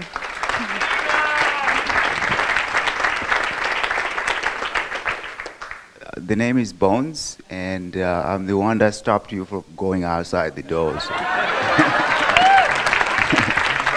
But thanks to the speakers, it was wonderful, and everybody else, I appreciate it. Thank you very much. Hi, my name's Holly. I was just a part of helping at the door and the team in general. Just awesome to be here with all of these speakers. It was incredible. Thank you.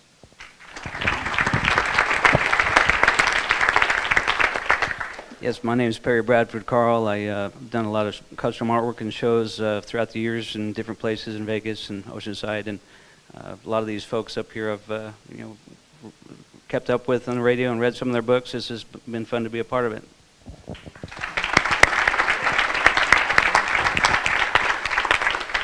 I'm Mary Kay, and I worked at the door, and it was a thrill to be here with all you Awake and Awares in one place. What a treat. Thanks. Thanks. My name's Terry Lamb, and I was vendor coordinator for this event. I was brought in at the last minute thanks to Myra. I would like to thank her for bringing me into this family. This is a wonderful place, my introduction to it, and I thank you very much all for being here.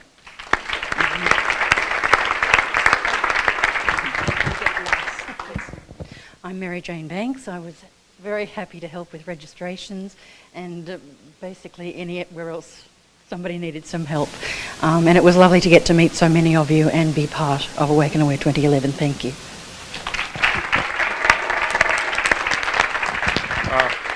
Ted St. Rain, along with Wendy, Dennis, Rich, and a bunch of other people out in the lobby selling your DVDs. Wow, wow, wow.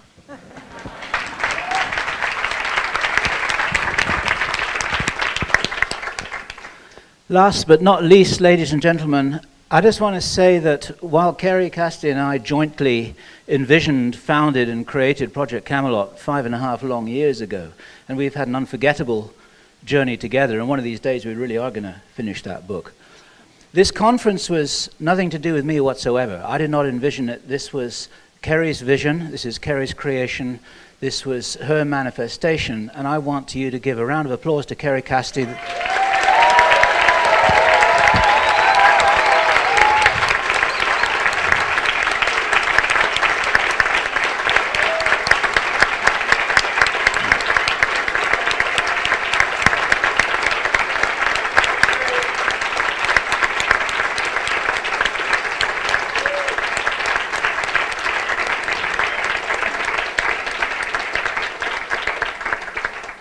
The world has changed because of who she is.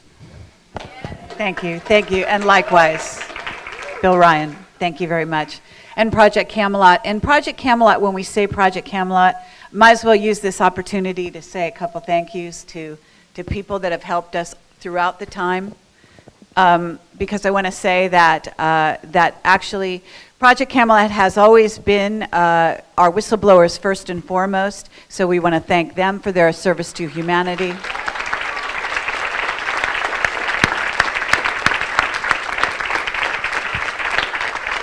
Some of them are known and many of them are not, but we thank all of them. And basically we have translators and transcribers and people that from time to time have helped edit some of the videos or contribute something. Maybe it's music, maybe it's just some advice on sound or whatever it is. But through the 5.5 years, we have had a tremendous outpouring of love, concern, donations. My God, you know, actually the donations have kept us alive for ever since we ran out of money, somewhere around the first 2 years. And so we want to thank all of the contributors that made this possible and also Project Camelot through the years. Thank you for the ones who have bought our video conferences online, as well as the, anything else that we have tried to. We're not very good at marketing or selling things, but we've never made DVDs, and I do promise that at some point we are going to get our videos onto DVDs, I promise. It's been extremely difficult. It seems like there's always a new story to pursue. So either I have a choice. I pursue the story or I try to do marketing type things, and can't do both. So that's kind of where it's been. But I want to thank everyone who has contributed to Project Camelot to make us a success over the years. It's been invaluable. I want to also thank Gary Evans. I don't know if he's even in the room, but he helped with PR and getting some of our speakers. Gary? Well, you should come up. Do you want to come up? And there may be some other people. I'm told Myra, my conference organizer, will not come on stage for some reason, but we thank her nonetheless.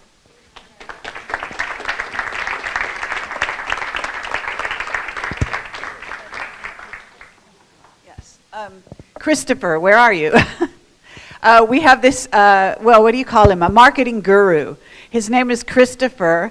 I don't know if he wants to be on stage. You know, some people are afraid to be associated in public with Project Camelot, so I never like to assume anything. Please don't take their names and numbers here and do anything to these lovely, wonderful people that just are working from the heart. I'm sorry? Thank you. Zoe Quinn, sorry, it's like I have no brain, but I'm sorry. Zoe Quinn is someone who works behind the scenes with Tommy to keep Project Camelot going, to keep our website going, to keep, oh my God, to keep the translations happening and the transcriptions. And she's constantly been, you know, sending emails and dealing with the conference things that to do with the, hello, little dog, conference things to do with everything under the sun, web admin, you name it, and that's been Zoe Quinn. She is in the UK. Tommy has most of the time been in Norway. We just had the money to fly him out to actually give him this opportunity to take his web skills and then some of his past experience and actually to try to handle all of this. It's been a huge job for him, and he probably, you know, the reality, if you look at the small crew here, we really didn't have enough people. That's the bottom line. We should have actually had more people, but these people did, many of them, multiple jobs. I'm sure that they slept very, very little. They ate very little. And so if you do see one wandering around the lobby later, if you want to buy them a drink or dinner, that would be lovely.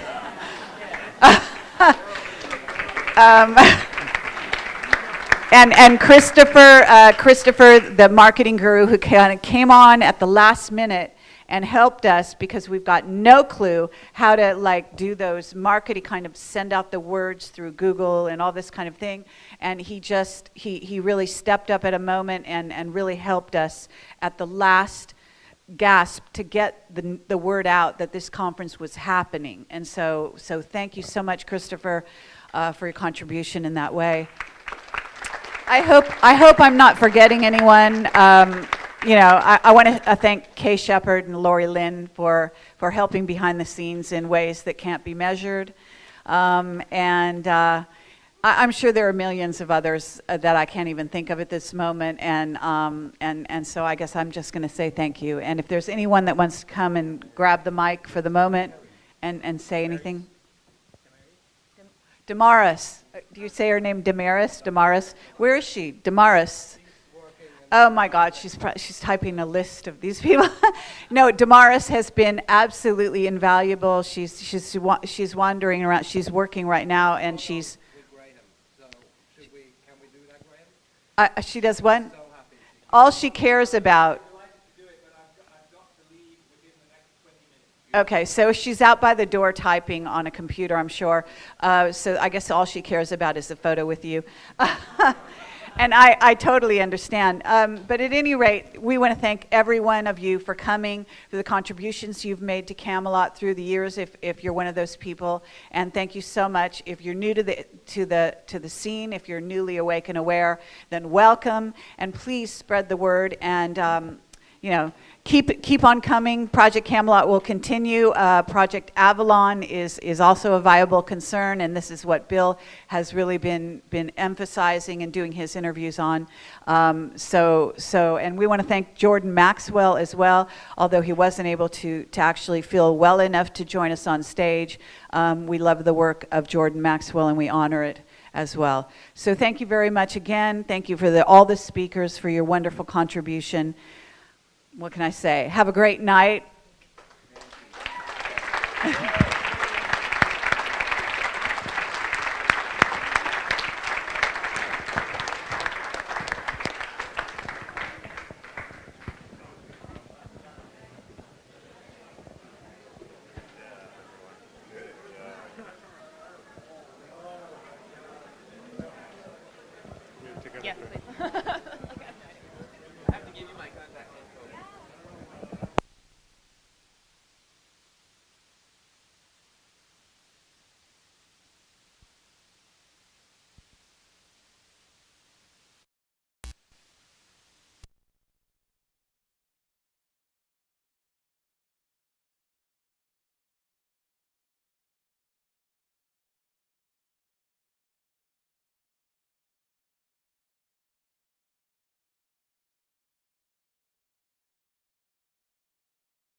issue of the meaning and purpose of life. That's not what they do, and they are not fit to judge.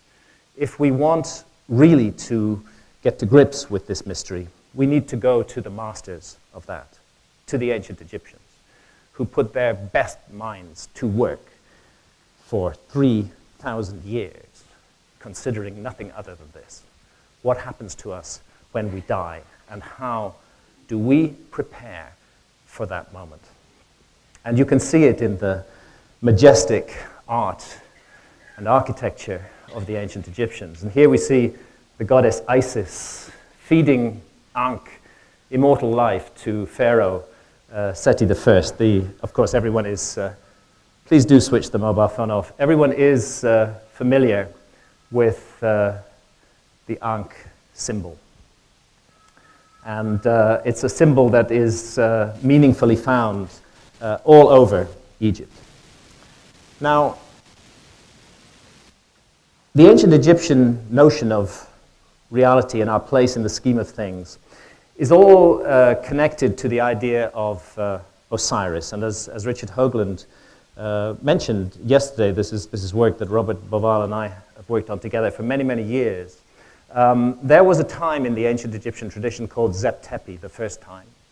And with the work that Robert Boval and I have done together, we hope that we've pinned that down to a window in time. And that window is around 10,500 BC. I would be most grateful if the mobile phones could be switched off. It's extremely difficult to maintain my concentration. It's around 10,500 BC.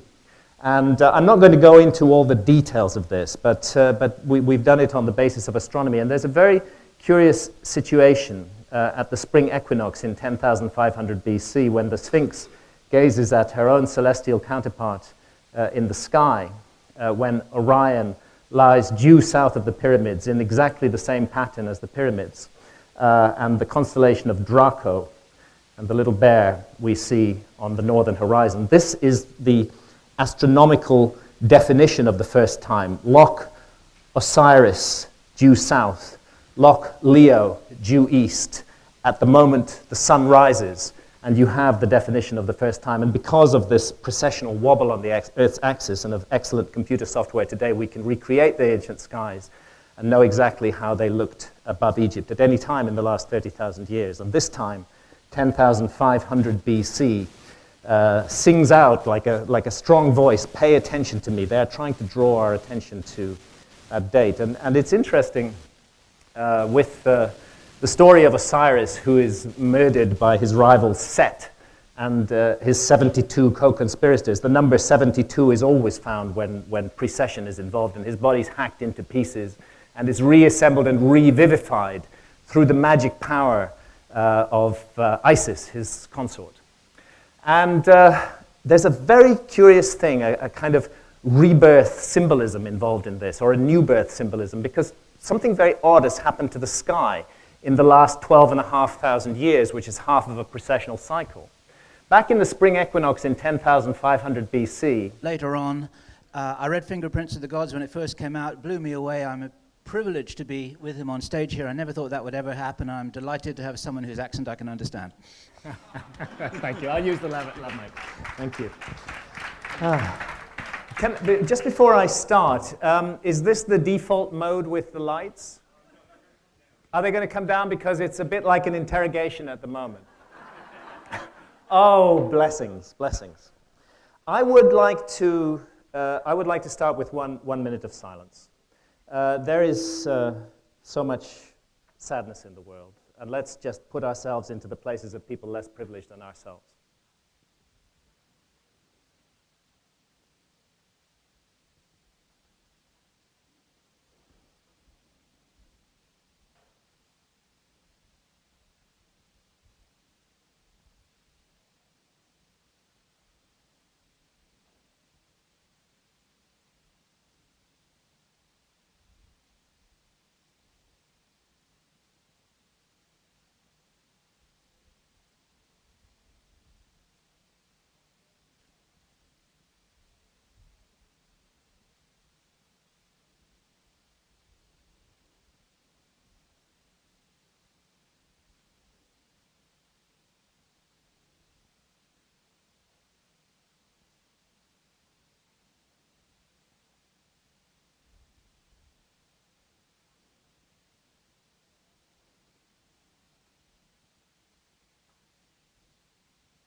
Okay, thank you. I'd like to begin with some thank yous. I have to thank my wife and partner, Santha. I would have lost my life in every possible way more than 20 years ago if I hadn't met Santha, and none of the good things that have happened to me or my children would ever have happened without this wonderful woman in my life.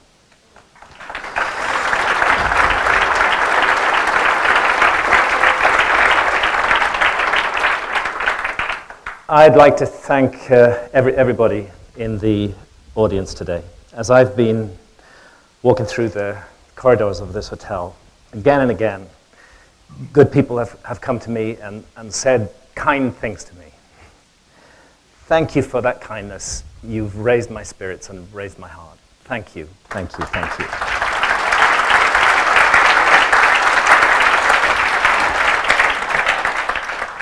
I feel hope for humanity when I find myself surrounded with so many wonderful, wonderful people.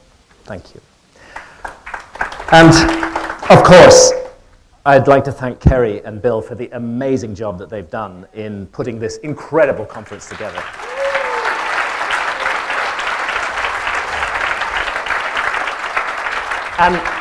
And all the Camelot volunteers who've given their time freely and willingly to make this event the success that it is.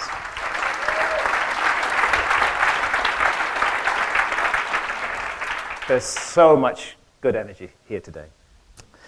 Okay, what happens to us when we die? I suspect that there's nobody in this room who hasn't thought about that at one point or another. It's the common fate that awaits us all, but it's a deep mystery. We don't know what is going to happen. Nobody knows for sure, except this guy, who calls himself, well, actually, he until recently was the professor of the public understanding of science at Oxford University. Can you imagine a more Orwellian title than that? This is Richard Dawkins. He's a very clever man. He's extremely eloquent. He has his Oxford professorship. He's a geneticist. He wrote The Selfish Gene. That was what he was famous for. And he absolutely disbelieves in any meaning or purpose in the universe at all. It's all total random accident. We're just meat, and when we die, we're dead, and we don't come back. Now, I can agree with him that we should live this life to the full. But when a scientist, the professor of the public understanding of science, says that we should live life to the full while we have it because there is nothing after it, I'm sorry, that's not a fact. That is not science. What is the evidence that Richard Dawkins is basing that statement on? Has he died and found nothing and come back to report? Has he done experiments which justify this statement? And yet, the effect on the public mentality of a highly educated, eloquent speaker like Dawkins, with his Oxford professorship, saying that is to convince the public that somehow, you know, just like everything else that science has sorted out death too, and they've figured out that there's just nothing after it. It's a perfectly acceptable belief.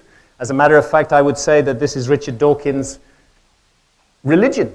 He is a man of religion. He believes in nothing, but it's an intense, passionate belief, which he seeks to evangelize others about at all times. And he's enormously successful. He has a huge following, not only in Britain, but throughout the world. What is this thing called death?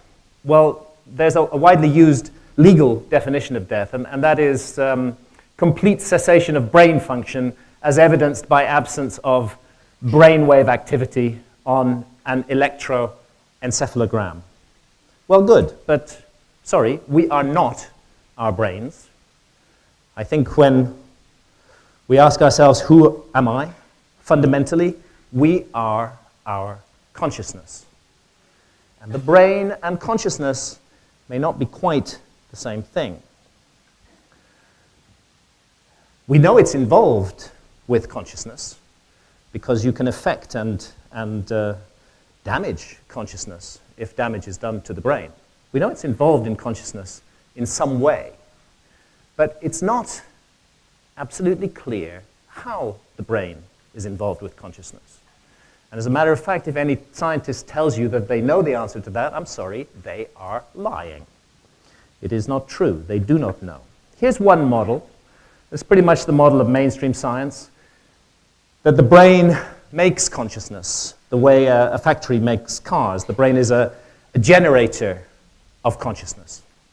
Those who subscribe to this paradigm cannot believe in life after death. It's impossible for them to do so because the consciousness of the individual is manufactured and generated by the brain in their view. And therefore, when the brain is dead, consciousness blinks out, and that's the end of the story. You're just left with meat. And this is the default view. Generally in our society, people assume that the brain generates and makes consciousness. But there's another point of view, which is actually the point of view of all ancient spiritual traditions. And that this is, that the relationship of the brain to consciousness is more like the relationship of a TV signal to a TV set. So in the factory analogy, if you smash up that factory, well, you're not going to get any more cars coming out of it.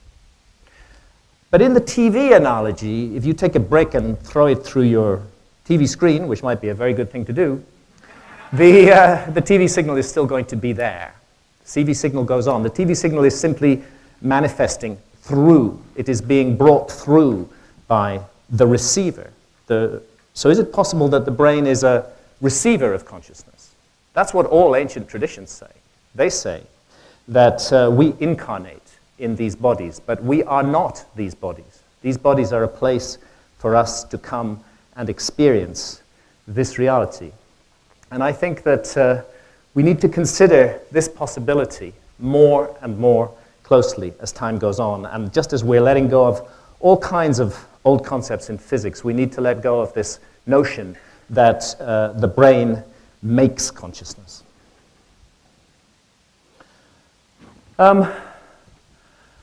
Even purely from a Las Vegas point of view, would be very foolish to go more than 50-50 on the issue of life after death, because truthfully nobody knows. You know, you might say, well, maybe there's some life after death, or maybe there's not. I don't know. It's a 50-50 shot. And then actually, if you take all of the anecdotal and some very interesting scientific evidence, for example, Ian Stevens' work on reincarnation at the University of Virginia, into account, if you take all of that into the account, if you take out-of-body experiences, how can you have an out-of-body experience if your consciousness is being generated by the brain? Near-death experiences, we have a lot of anecdotal evidence which suggests that actually consciousness does survive death. So I would take that to 51-49% in Las Vegas. I think it tips the balance slightly in favor of the notion that we do survive death, or our consciousness survives death. And then add to that the testimony of the ancient religions of our world, the ancient spiritual traditions which absolutely affirm and attest that we are not our bodies, and that there is an immortal part of ourselves that continues on. And I think that we're getting closer to a reasonable assessment of the problem. We have to keep our minds open to this possibility, despite all the propaganda that's given to us by our materialistic society. And at any rate, if we want to know about the mystery of death, the last people we should be talking to are mainstream scientists in our society. Because they are pygmies in the matter of mystery. They are pygmies in the issue. We actually have to fight with the hotel to get a few more extra minutes here, so we really are up against the wire. Sorry about this. We really do need to start now. Could you please dim the lights? Thank you very much. Thank you. If you could have your seats right now and dim the lights, please, in the auditorium. Thank you. We're going to start right now. I'm introducing Graham Hancock. For those who don't know, Graham Hancock is our last and final speaker for the evening. We have very limited time in the room. We're trying to wrap this up as quickly as we can under our deadline, which I now think is going to go to 6:30, I believe. So we are going to try to push it, but if you could take your seats right away. Thank you very much.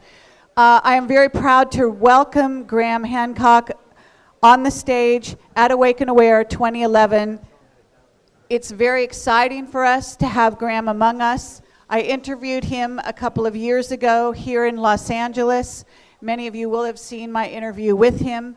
He is a very unusual researcher and very, very famous author of many, many books, some of which I have been reading, and I'm just stunned by the level of really scholarship in terms of ancient monuments and uncovering the hidden archaeology and our hidden history as humanity.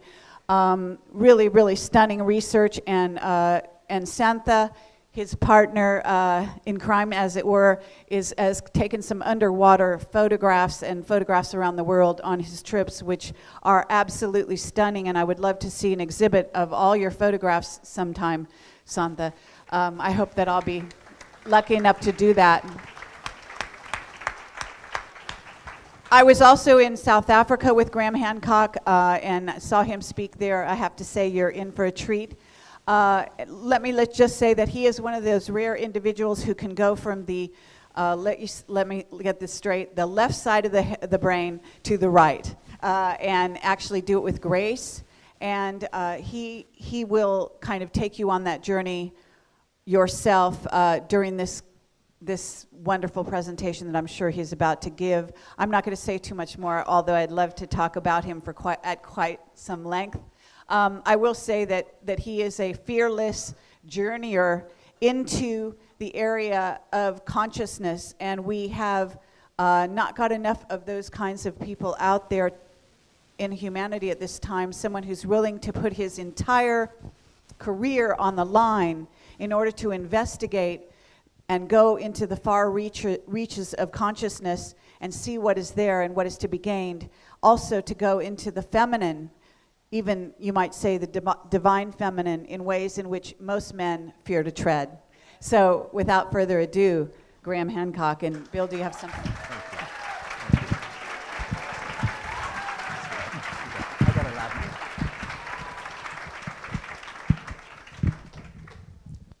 Unlike Kerry, I've never met Graham before. I'm delighted to do so now. I want to get to know him a little bit